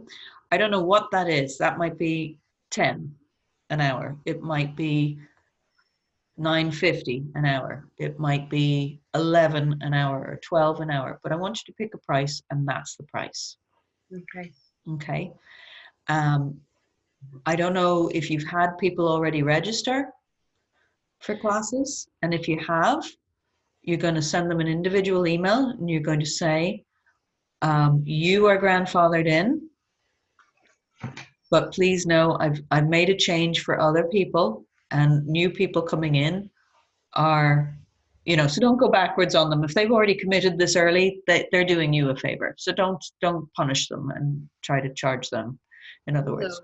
But let them know that the price has gone up. There's value in letting them know, and there's value in taking the time to inform. If it's 20 people who've already signed up, tell them, because you're sending them a very specific message when you tell them, I'm grandfathering you in, but the price is now going up to, say, 10 or whatever it is. So just so you know, in January or the next term, that's the new price, but your grandfathered in now. Thank you very much for, here's your bonus for signing up early. I really appreciate that. They're going to feel good about that. And I can promise you that even if you get some grumblings about the rise in price, most people are not going to care, because they're still going to go off and spend €5 on a coffee every morning. Yeah. So when even though it's a 20% increase, let's say from €8 to €10, most people they're still gonna, it's valuable. They're still gonna pay that for your kids. Here's an interesting thing. When you raise your prices also, ironically, you're fearing that it may turn people off, and it may turn one or two people off, but most people are going to continue. But what we found is that more people start signing up, because people really value, when you value it properly, other people will now start to come out of the woodwork even more. It's an interesting thing about price. It's a game, and you should be experimenting with it, in other words. So don't feel like it's a fixed thing, because the truth of the matter is, as you know, your costs are not fixed. People have no problem in raising the price of the Yeah. venue on you, no problem in raising the price of printing materials, no problem in raising the price. You have to, teachers can't live on that. Okay, I have to raise the price that I pay for my teachers, you know. Yeah. So it's like that difficult conversation you're going to have with your staff member. It's the same conversation. It's an honest one, but it's a difficult conversation that you're just broadcasting to your fans. Sorry, guys, the cost of everything keeps rising. I just have to make a small little rise in price to our classes. But if you book here's a great incentive. If you book by June the 30th, I will grandfather you all in at this price. And then, so that's also another way of handling it. And then you can actually get people in earlier. Yeah, that's a really good idea. Okay. But I'm going to recommend that that's number one thing I see here. Your prices, because they're different in different places, that's confusing for you and it's confusing for parents. So make those uniform, okay? Yeah. Here also there was just maybe a little math error. I wasn't really sure. School number 2, we've got 10 weeks, 80 euros, so that's 800 for those 10 kids. Yeah. 4 times 85, 1140, that's fine. Minus 800 in the expenses though. So was this you had put 700 is what the profit was there? Oh, maybe I could have made a mistake. Yeah, 500, 308. From. Oh yeah, it should be 840. Sorry. So Mistake. that's Yeah. okay. No problem at all. I just wanted to be sure. Okay, so we'll just make sure, because obviously that's double the profit, right? Yeah. That's really important to have that right, because it's a bummer, but on the other hand, it's better to know. Yeah, definitely. These are the classes that surprised me actually. Like I knew they weren't massive, Okay. but I was still kind of shocked that they were so low, that type of way. Because like if that's over 10 weeks, Mm-hmm. it's like 17 euros a class kind of thing. Like I probably would spend that as well in some other expense very quickly. Yeah. So it just got me thinking, I think. Good. Excellent. That's the exercise here. We want to make Yeah. sure that you're facing reality with what's going on Yeah. there. So, and I just wanted to point out, I was a little confused later on in this document. I changed that profit before costs, but then I got to the bottom and I realized, oh, okay, because these are the costs up here. These are the rough costs, right? And these are the big major costs. It's your Yeah. staffing, it's your venue rental, Yeah. and then here's the income, obviously, for it. But so the difference being that 340, but you're talking about more rather than a class by class cost, which is what these work out to be. When you say Yeah. profit before costs, you're talking about the monthly additional costs like marketing, insurance. What Yeah. else? What else would you have thrown in under there? I think like there could be materials for classes, Okay. like books, photocopying. What else could go in there? Petrol, definitely, because I drive everywhere. But they probably wouldn't be directly class. Yeah, that might be it. Do you pay for your teacher's petrol? No, No, then it's not a cost. none of them drive. Actually, I could do with a teacher that drives. Like, really, that's what I should be looking for, because Okay. everything is spread out so much. But Yeah. none of them drive. Okay. Yep, that's important. So that's a good one to put in your hiring ad notes. Yeah. Uh, your petrol does not count as cost because that their transport to and from work you don't need to pay for. Yeah, true. And when you count your own petrol, that is more of a business expense than a class expense. Okay. Okay. That's good for me to note class expense and Yeah. business expense.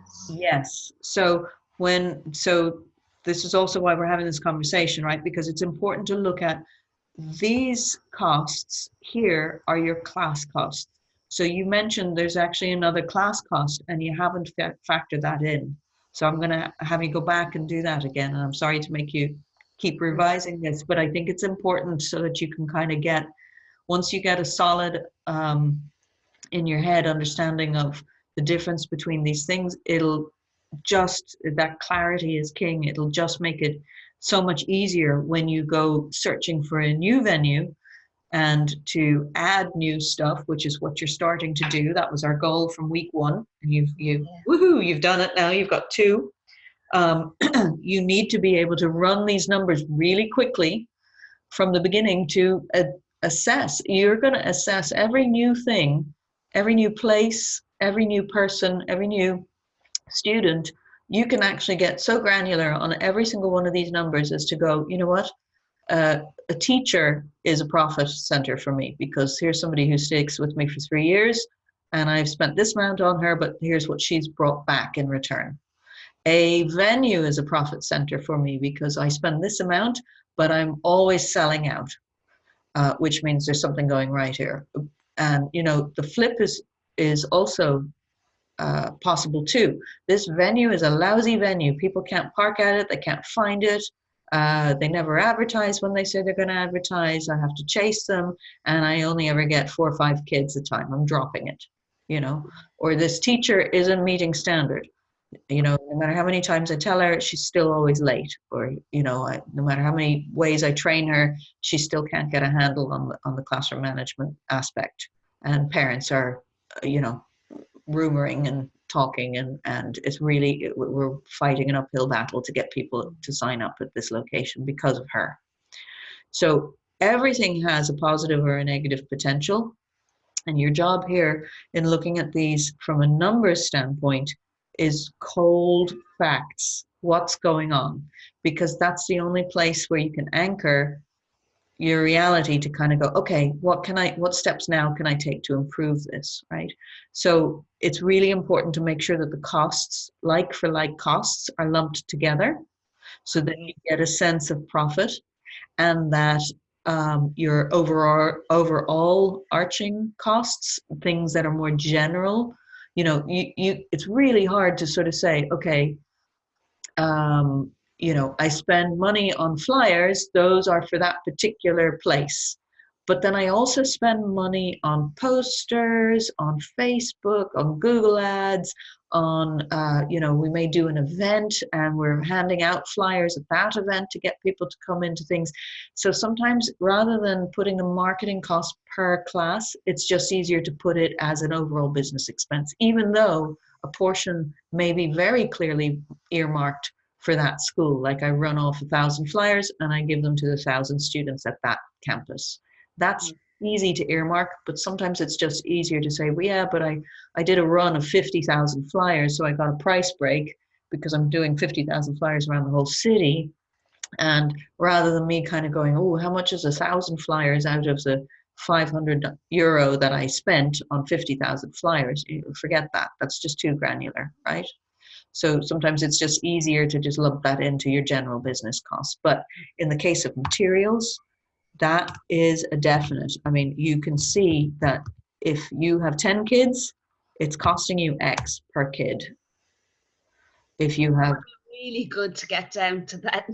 It would be great to know, like, that's how much one kid costs in this class, like, And you remember the example I gave you from last week? For me, like, ours were all over the place. Like, we would have a lesson where we'd do a collage lesson, and I'd send in the basic piece of, I don't know, it would be an A4 piece of paper that the kids were going to use as their base to do collages on. And then I'd send a bunch of scrap papers that if they cost pennies, that was expensive. But then the next lesson, I'd be sending clay and paint and my expensive paint brushes, and I might have some expensive scraping tool or something, or, and those, were so dear, I would only have 2 per class, and the class would have to share those. And then how am I going to say, okay, well, I spent 20 on that particular tool, but all 2,000 of my kids get to use it this semester. How am I going to break that one out? Well, forget that.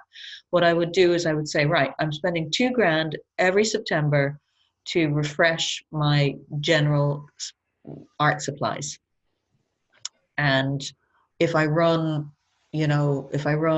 400 classes between now and December, with sort of 50 classes a week kind of a thing, then, I can, at that point, I can divide the materials 2,000 per student or per class or whatever.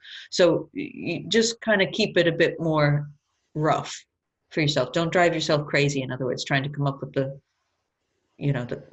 materials cost. But you can do it. You can do it in a sort of a rough way. And it does make sense, because if you've got, let's say you're spending €2 per kid and you've got a here in this particular school number 2, you've got 14 children, right? 10 here, 4 here, and you've got 10 weeks. Well, that's 140 actual children usage of materials. But you know yourself, by the end of the semester, you might only have had 111 present between absences and this, that, and the other. So you're not going to sit there. You're going to do the math based on 140 kids, right? Or 140 uses times whatever it is. Let's call it €1, right? And then you count it as €140. I'm not sure if I can do the euro sign on my new computer. Hang on. Yep, I can. Okay. So, for example, right, I'll highlight that just so that you have it there to kind of think about. But obviously, you'll need to change the numbers and think about what those really are. But you know, if that's what that costs to run that, well, then look at this. Now, all of a sudden, our profit is down to 200. I get you. Yeah. You got me? So it is important because these are real costs, and they are real costs based on the class costs. So I'm actually going to call this something slightly different so that we can get very specific about this. Class profit before monthly general costs. Or it might even be semester costs, right? I don't know, because like you may just... Well, there probably would be different expenses, the different terms. Exactly. Like there'd be a lot of photocopying of scripts when there's the play on, and when they're doing their speech and drama, there'd be other costs. Yeah. Yeah. And it doesn't really matter, because at the end of the day, you're going to be doing a tax return. You're going to put this all together from 1 of January 2019 to December 31st, 2019. And that at the end of the day is going to tell you what you made or what you lost for the year, right? But you do kind of have to go into the woods here a little bit and think about the granular details. The more you can do this on a per class basis, the closer to accurately, the more you will have a very clear sense when you add a new venue, when you add a new teacher, where the problems are, what you need to fix, where you need to put your support behind making a new center work, right? Is it, if something's not working in this scenario, I have 4 factors now where I can look at and go, what's not working? Well, we'll assume that my materials are always going to be working because I have a great curriculum. So it's probably never going to be this, right? Unless you try, now you've got a new film class. Maybe it is the film class. Maybe that's not working. So maybe it's the materials required for that.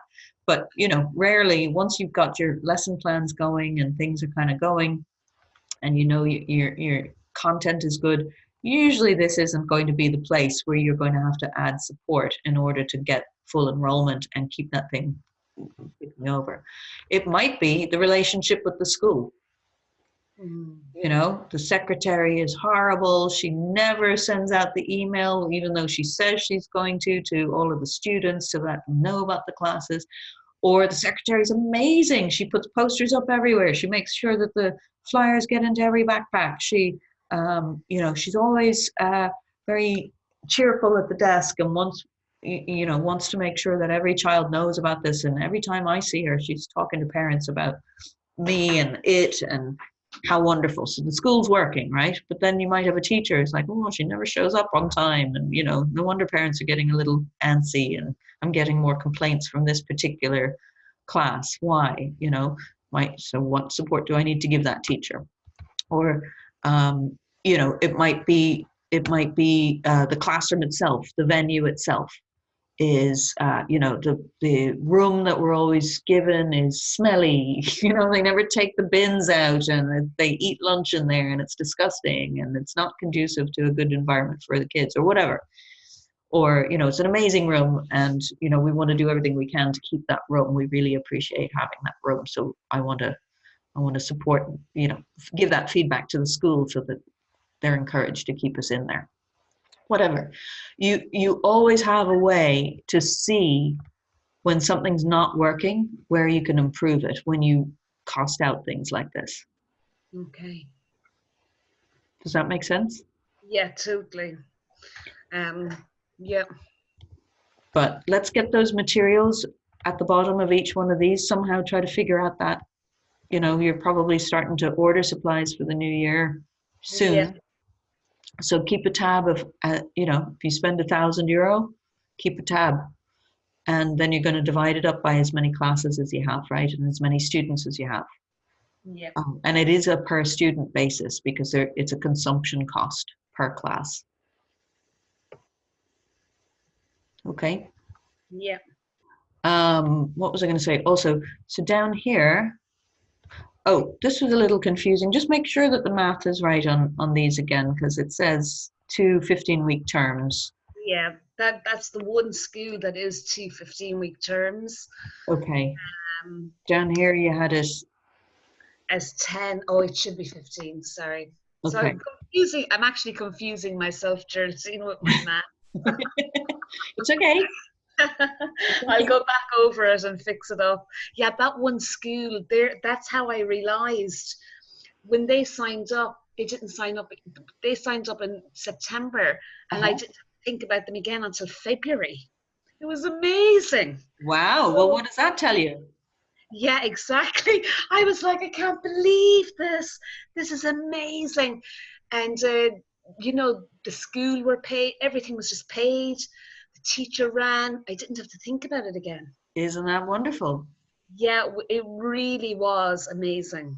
And so when you can just kind of dip in and dip out of a place that's really all working like that, that's the ideal position for you to be in, because it means that you've set things up correctly. Yeah. Right? But it also means don't rest on your laurels, because things can unravel at any point, but it does mean that you can be proactive instead of always putting out fires. And that's actually the optimal state that you are aiming for when you're being the admin.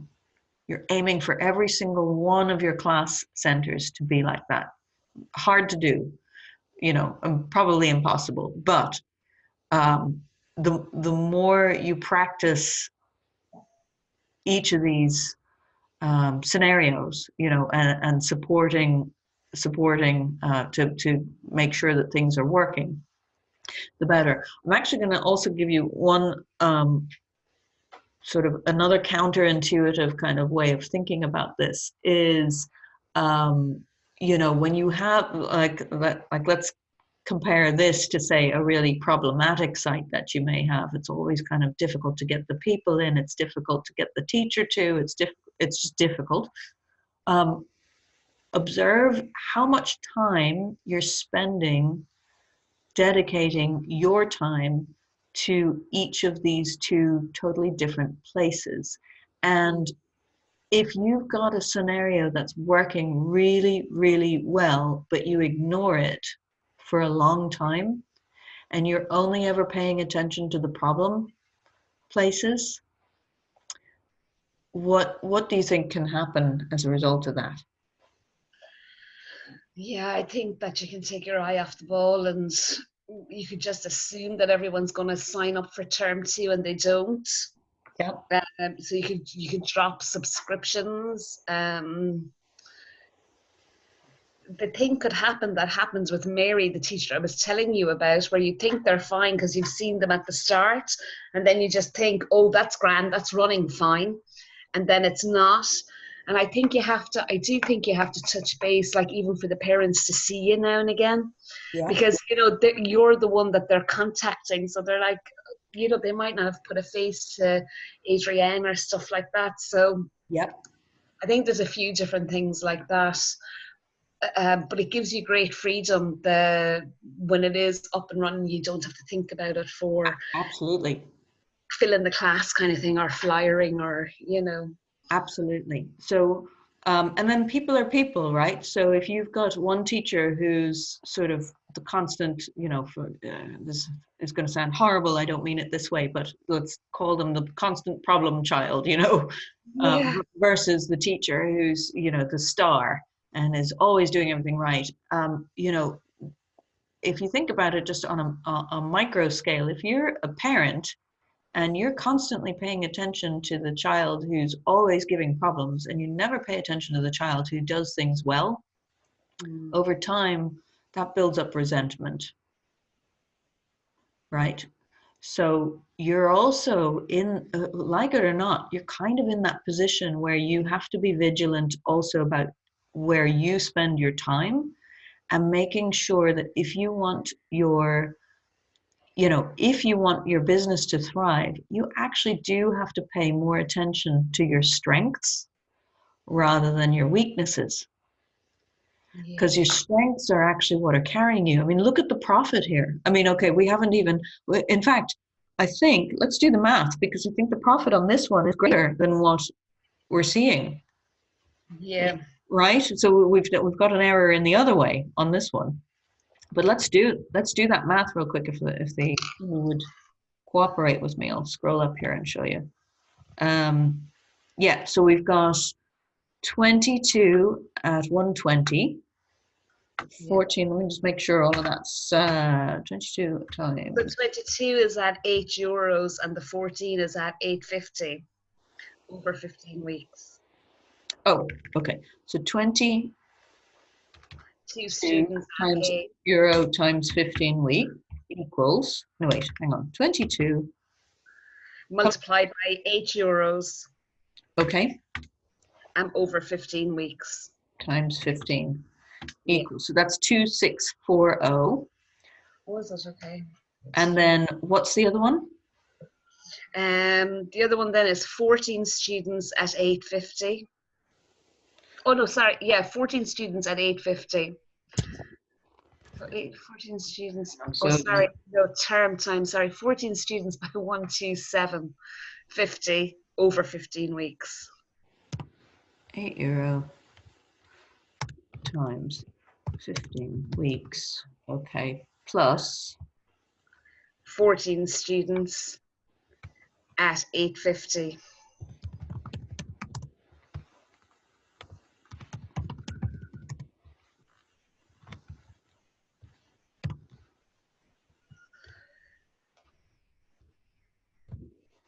Over 15 weeks, yeah. Okay, so this one is 2640.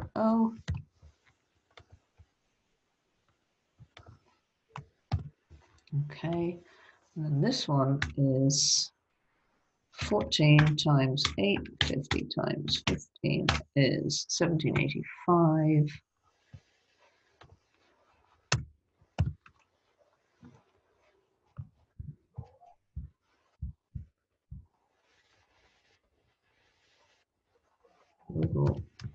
Equals, let's see, 1785 plus 2640 equals 4425. Yeah, perfect. Okay. I'll get rid of the brackets actually, because that makes it look like it's negative, which it isn't.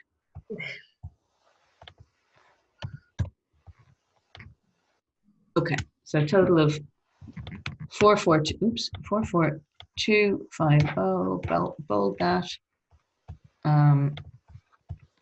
So that's our number, our gross profit, and then we've got 15 weeks. Yeah, by 30 weeks. So yeah, so it's still 600 actually. I must have still multiplied it by 15 weeks. Is that right? 15 weeks by 30. Right. 15 weeks times 30. And then she teaches twice a week, is that it? 2 classes. So it's actually, I suppose, 60 by 15. So 900, yeah. And we've got an assistant teacher. Yeah, because those classes are quite big, so I had to have an assistant there. No problem. Okay, so that's 15 weeks. And the school is 300. So actually the figure is right. Because it's €10. 15 weeks times 10 times 2 classes is 300. Yeah, 300. And Okay, and then, right? oh yeah, 300. 150 times 2, 300. And then schools, 10 week, 15 week again. Yeah. So 15 times 15. They're only €10 as far as I can remember. It's 300 they get paid. So I must have got mixed up. So it's schools 15 weeks by €10 per hour. Yeah, for 2 classes, 300. Okay.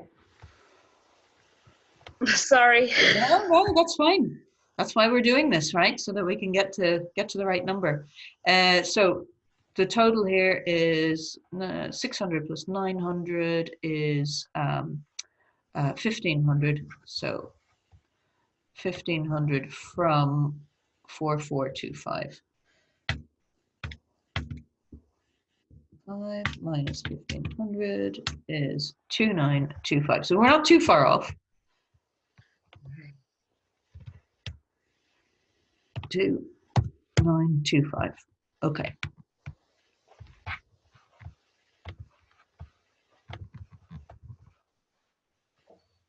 Yeah. So that's our profit, our class profit, although it's not, right? Because we still need to put materials in there. Yeah. But if we look at that, okay, we're not really comparing apples to apples. If we were, we would take a third off, because a third, this is 15 weeks instead of 10 weeks. Yeah. Right? But if we take a third off, we're at like about €3,000. We take a third off, then we're down to €2,000. But €2,000 is significantly more profitable than these. Yeah. Look at these. It's 4 times this one. It's almost 5 times this one. Yeah. And yet you're telling me you barely even poked your head into this. Yeah. Okay, so that's a lesson right there. Yeah. What did you do well? Well, let's look at this for a second. Okay. Oh, have I got the wrong one? I'm in the wrong one? It's the one just before this one. Okay. Let's look at this. So this is a 15-week term. Yeah. So already having something that runs a little longer. Now, do these parents pay this up front? Yeah. Okay. Some paid by bank transfer. I think I had just signed up for Class for Kids, so some of them did that. Okay. And some of them paid cash. Okay. And yeah. what kind of a school is this? Is this sort of a middle class area, an upper middle class area? It's an Educate Together school, and it's middle of the road, I would say. I'd say there's a good mix in the school. Okay. There's no kind of down and out, but I would say that there'd be a fine mix in the school. But they're really into drama, and it's they're a very creative kind of bunch. Great. Parents love that they're doing drama, you know. They'd be very supportive, and the PTA would be very supportive of drama, and it's a very supportive school, actually, now that I'm thinking about it. So, okay, so right there, we've got our school seems to be working for us. Excellent. Teacher, who's teaching that? Is that you or somebody else? Alicia. Alicia, right? Sorry, you said you barely plugged into there. Yeah. And you've got an assistant teacher out there. Do you think that that's helping? Yeah, like Alicia gives her tasks every week, like we discuss them or whatever. So she said she's doing really well. So I'm hoping like that she'll be ready to teach in September, you know, by the time we've the tasks done. Like we got her and Leah to do up a class plan and to take the lead and stuff like that. But because the smaller class is like 22 out here, I think I had to have an assistant, you know. Okay. So I think it's worth it. I think it's a good investment, definitely. Perfect. Well, it sounds like it's a phenomenal investment. Because compared to everything else, you're getting a 4 times return. Yeah. I mean, I love it. I love this might be part of your secret sauce formula.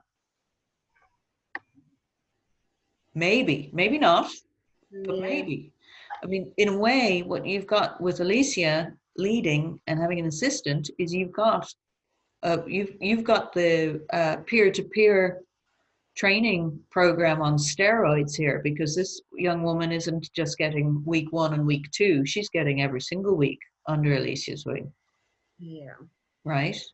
Maybe that's a bit much. It's not a bit much for, delivering the service that's happening here.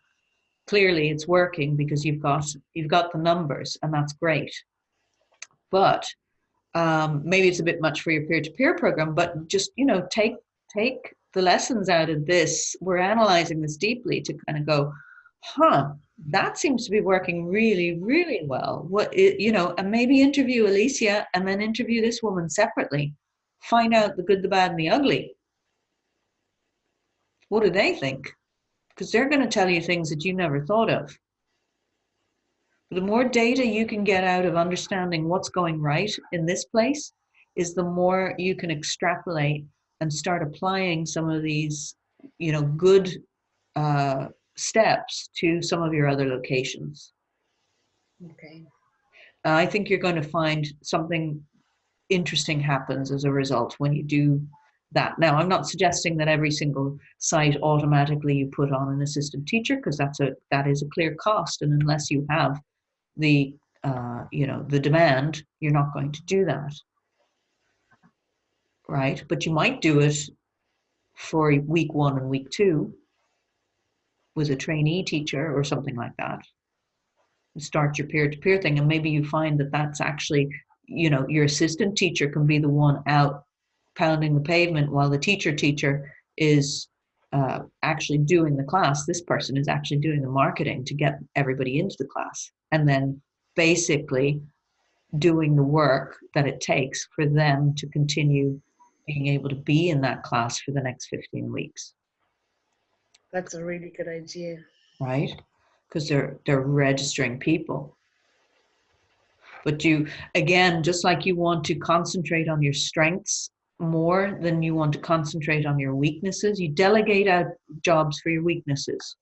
You concentrate on your strengths, because only in doing the things that you do exceedingly well, that's how you're going to succeed. You're never going to get there by spending 3/4 of your time doing band-aids for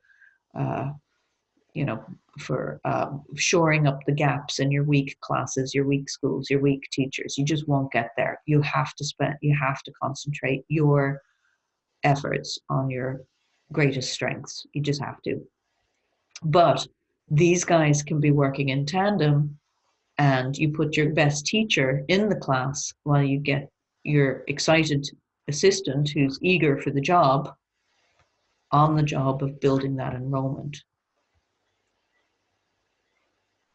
Yeah. You know what I mean? Yeah. Let me ask you a question. We've got 2 different rates here, 8 and 8.50. Why? The €8 was because their class is 50 minutes. Okay. And 8.50 is because I moved their class to an hour.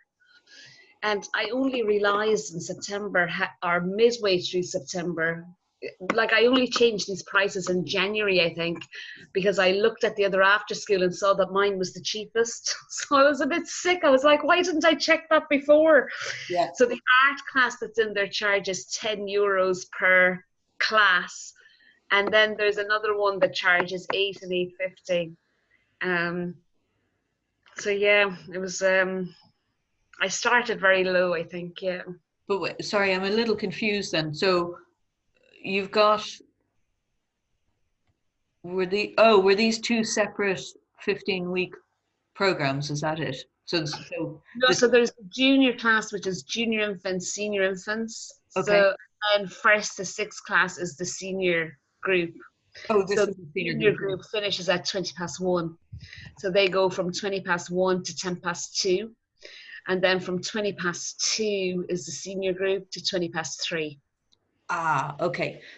Okay. So again,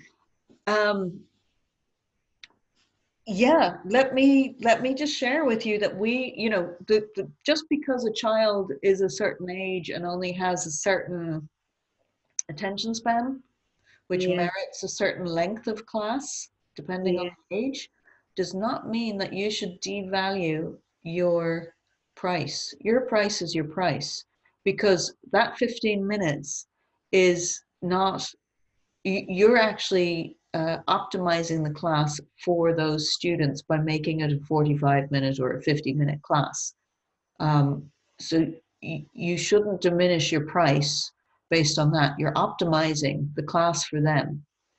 You're not diminishing your price. So again, I wouldn't have a different price for a 45-minute class versus a 1 hour class. Your price is just right. the price.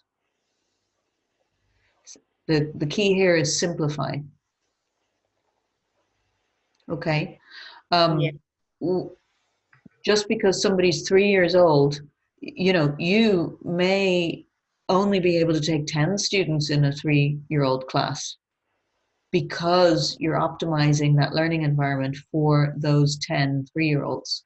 But you still have to pay a teacher to get out there, and she's not going to care whether it's 15 minutes less, because she still has to spend an hour commuting to the place, and she still has to spend the same amount of time preparing for that class, and she may even have to expend more energy on those 10 3 year olds than she does on 18 8 year olds yeah, of in an course. hour. So again, your price is just your price. So again, make that uniform. um, I would recommend at least €10 an hour for you, but it's, this is definitely your business, and you're definitely going to be the one who knows what you're comfortable with and what the market is comfortable with. But if you're telling me that there's an art class that charges 10, what Yeah, is it? Why are you worth less than them? it's a good question. Yeah. I would argue you're probably more valuable than them because you're doing this kind of work. So you're very, very clear about the value you're bringing to each and every one of your kids. And you are also taking an eagle eye to any time there's an issue. You're swooping in, and you're going to sort out the issue so that the learning environment again is optimized for each of them. Because that's the attention to detail that you're putting on this right now.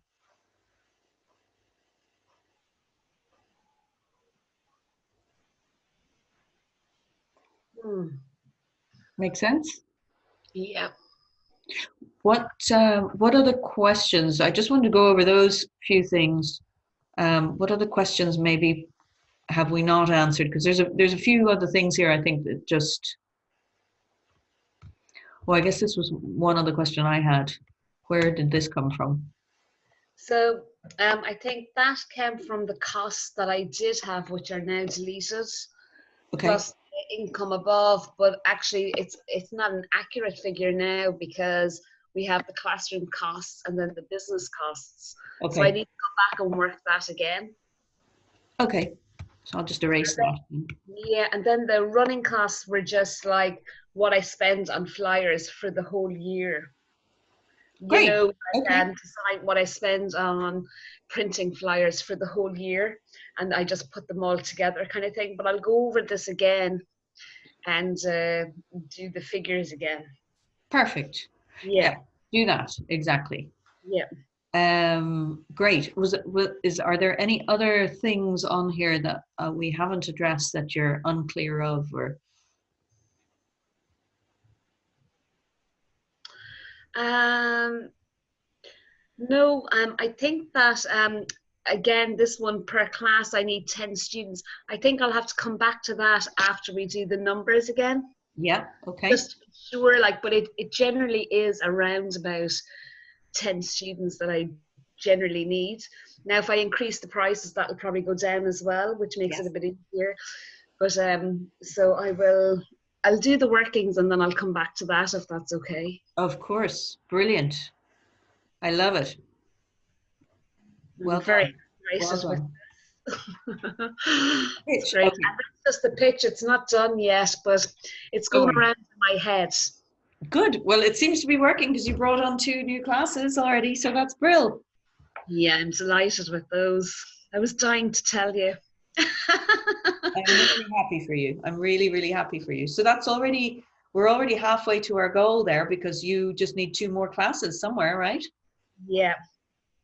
I'm really proud of you, Adrienne. That's really great. Thanks a million, Geraldine. It was really hard this week because I kept getting called out to like flyer or do stuff away from the desk, so I didn't get a lot of time to sit down. So that's really frustrating. I think, you know, like to sit down or to make calls.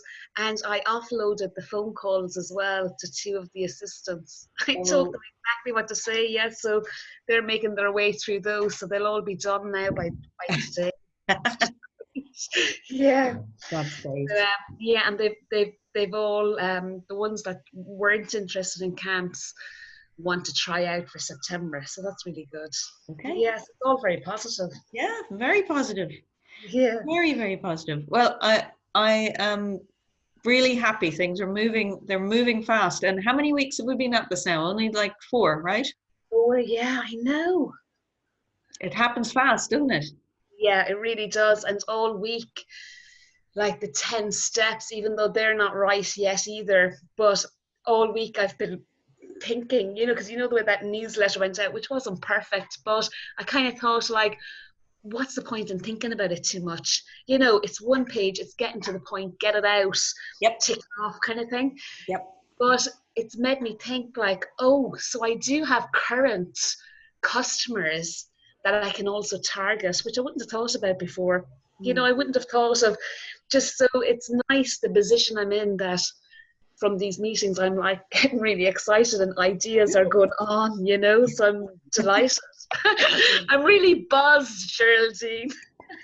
Fantastic. Well, you deserve to be, and you've got a lovely business, and it's only going to keep going from strength to strength. So you're taking action, and you're taking a hard look at some of these things, which, you know, it's not always pleasant to see that things aren't going exactly how you'd hoped.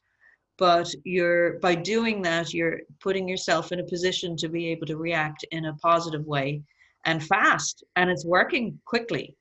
So, Yeah. you know, just remember that. But this was a really good session today, I feel like, because I think we dug in pretty deep into those numbers.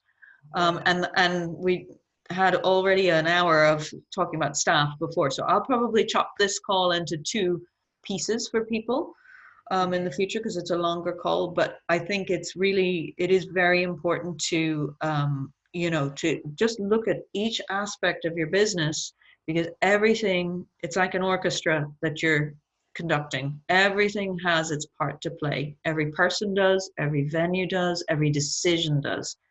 And until you can kind of make sense of all the bits and pieces, and really take a proper look at each one for what is happening, it gets very hard and overwhelming for people. And, you know, the worst thing you can possibly do is ignore aspects of your business because it makes you uncomfortable. It's the worst thing you can do.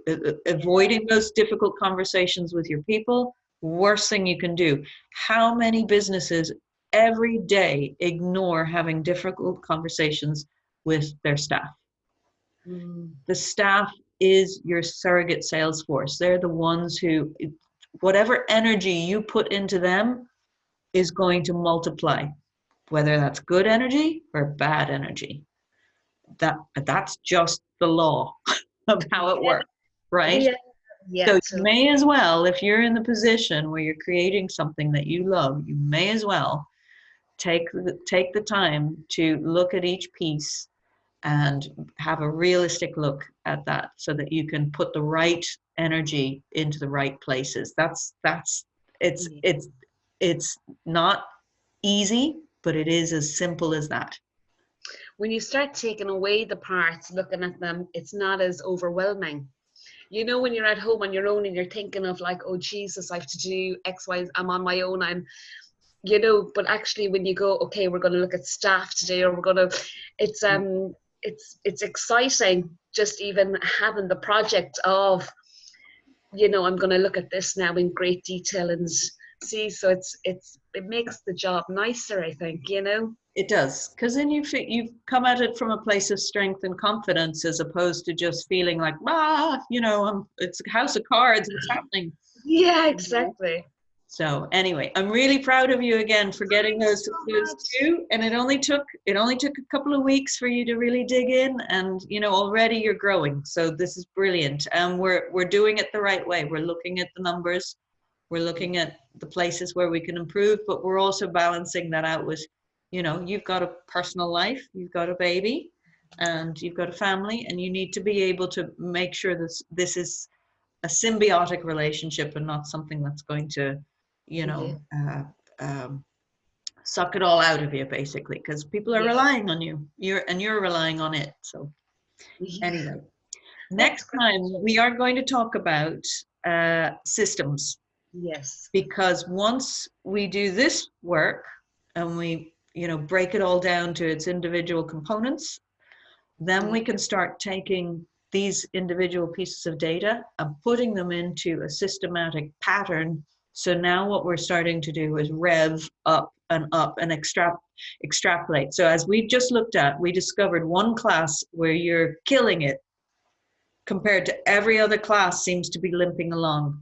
And your homework this week is to take a look at your process for your hiring, but also what can you do to dig into the class that really worked well. What more data can you get? Do you have to interview those two teachers so you can get their feedback on that? Do you have to think about pricing on that? Do you have to think about, you know, who else is contributing to the success of that school? Is it because it's an Educate Together school, or is it because there was the PTA supportive? All of those things are going to mean something. And then I want you to try to boil that down into, again, your secret sauce. Go back to your 10 steps in your secret sauce and look and see if there's something new now that you can add to that 10 steps that you know you did right on that one class that's 4xing every other class. It's outperforming by 4 times. And that's without you trying, right? It just worked. Yeah. So those are the 2 pieces of homework. I want you to look at, you know, what can you make, what can you put into your secret sauce for making a class like that, replicate that class by 10. What does your business now start to look like? But what does it take to repeat that success? That's what we're after. We're after that formula. Okay. And the other piece is with staff, what are the steps to get the best possible players come out to Play Act and help you build this thing? Okay. Okay. That's great. That'll give me loads to think about, Geraldine. Yeah, Thanks a million. It's a lot. That's all besides all the other 2 schools that you're going to come up with anyway this week. Yeah. I love your positivity. I hope you have a great weekend, Geraldine, and a great day. And thank you for a brilliant session. I'm always psyched up after talking to you. So thanks a million for that, for all the brilliant advice and everything. All the insight is great. Pleasure. And yeah, just keep having a hard look at that. Next time, obviously I'll be loading a box next Friday, so I could meet on Thursday if you'd like to. Or in a way, this was also a double session. If you feel like you need extra time to do all of this stuff, that's fine, and we can push it to the following Friday when I'll be calm. Whatever suits you, Geraldine, you know, I don't mind. Like, I can do next Thursday, or if you want to leave it till the following week to Friday, that's fine too. Why don't we have a text and just let me know let's text. Would you text me on Wednesday? Because I'll be a bit mad. Yeah. And if I just see, oh yeah, actually there's a good gap, I can do it, then we'll jump on for an hour and talk about systems. If not, let's postpone, if that's okay, till the following Friday. Absolutely. You probably have loads on, like with your move and everything. But this is great, because you know, this is also, remember, it's helpful to me too, because I'm trying to put together this course for everybody. So the more quickly that we can move through everything, the better it is for all of us. Yeah, I'll text you on Wednesday, and it's fine either way. I don't mind. Okay. Thank you. Thanks a million. Good luck with the rest of your packing. Thank you. Good luck with the rest of the week. Have a great week. Have And a great weekend. See you. Bye, Geraldine. Okay. Bye.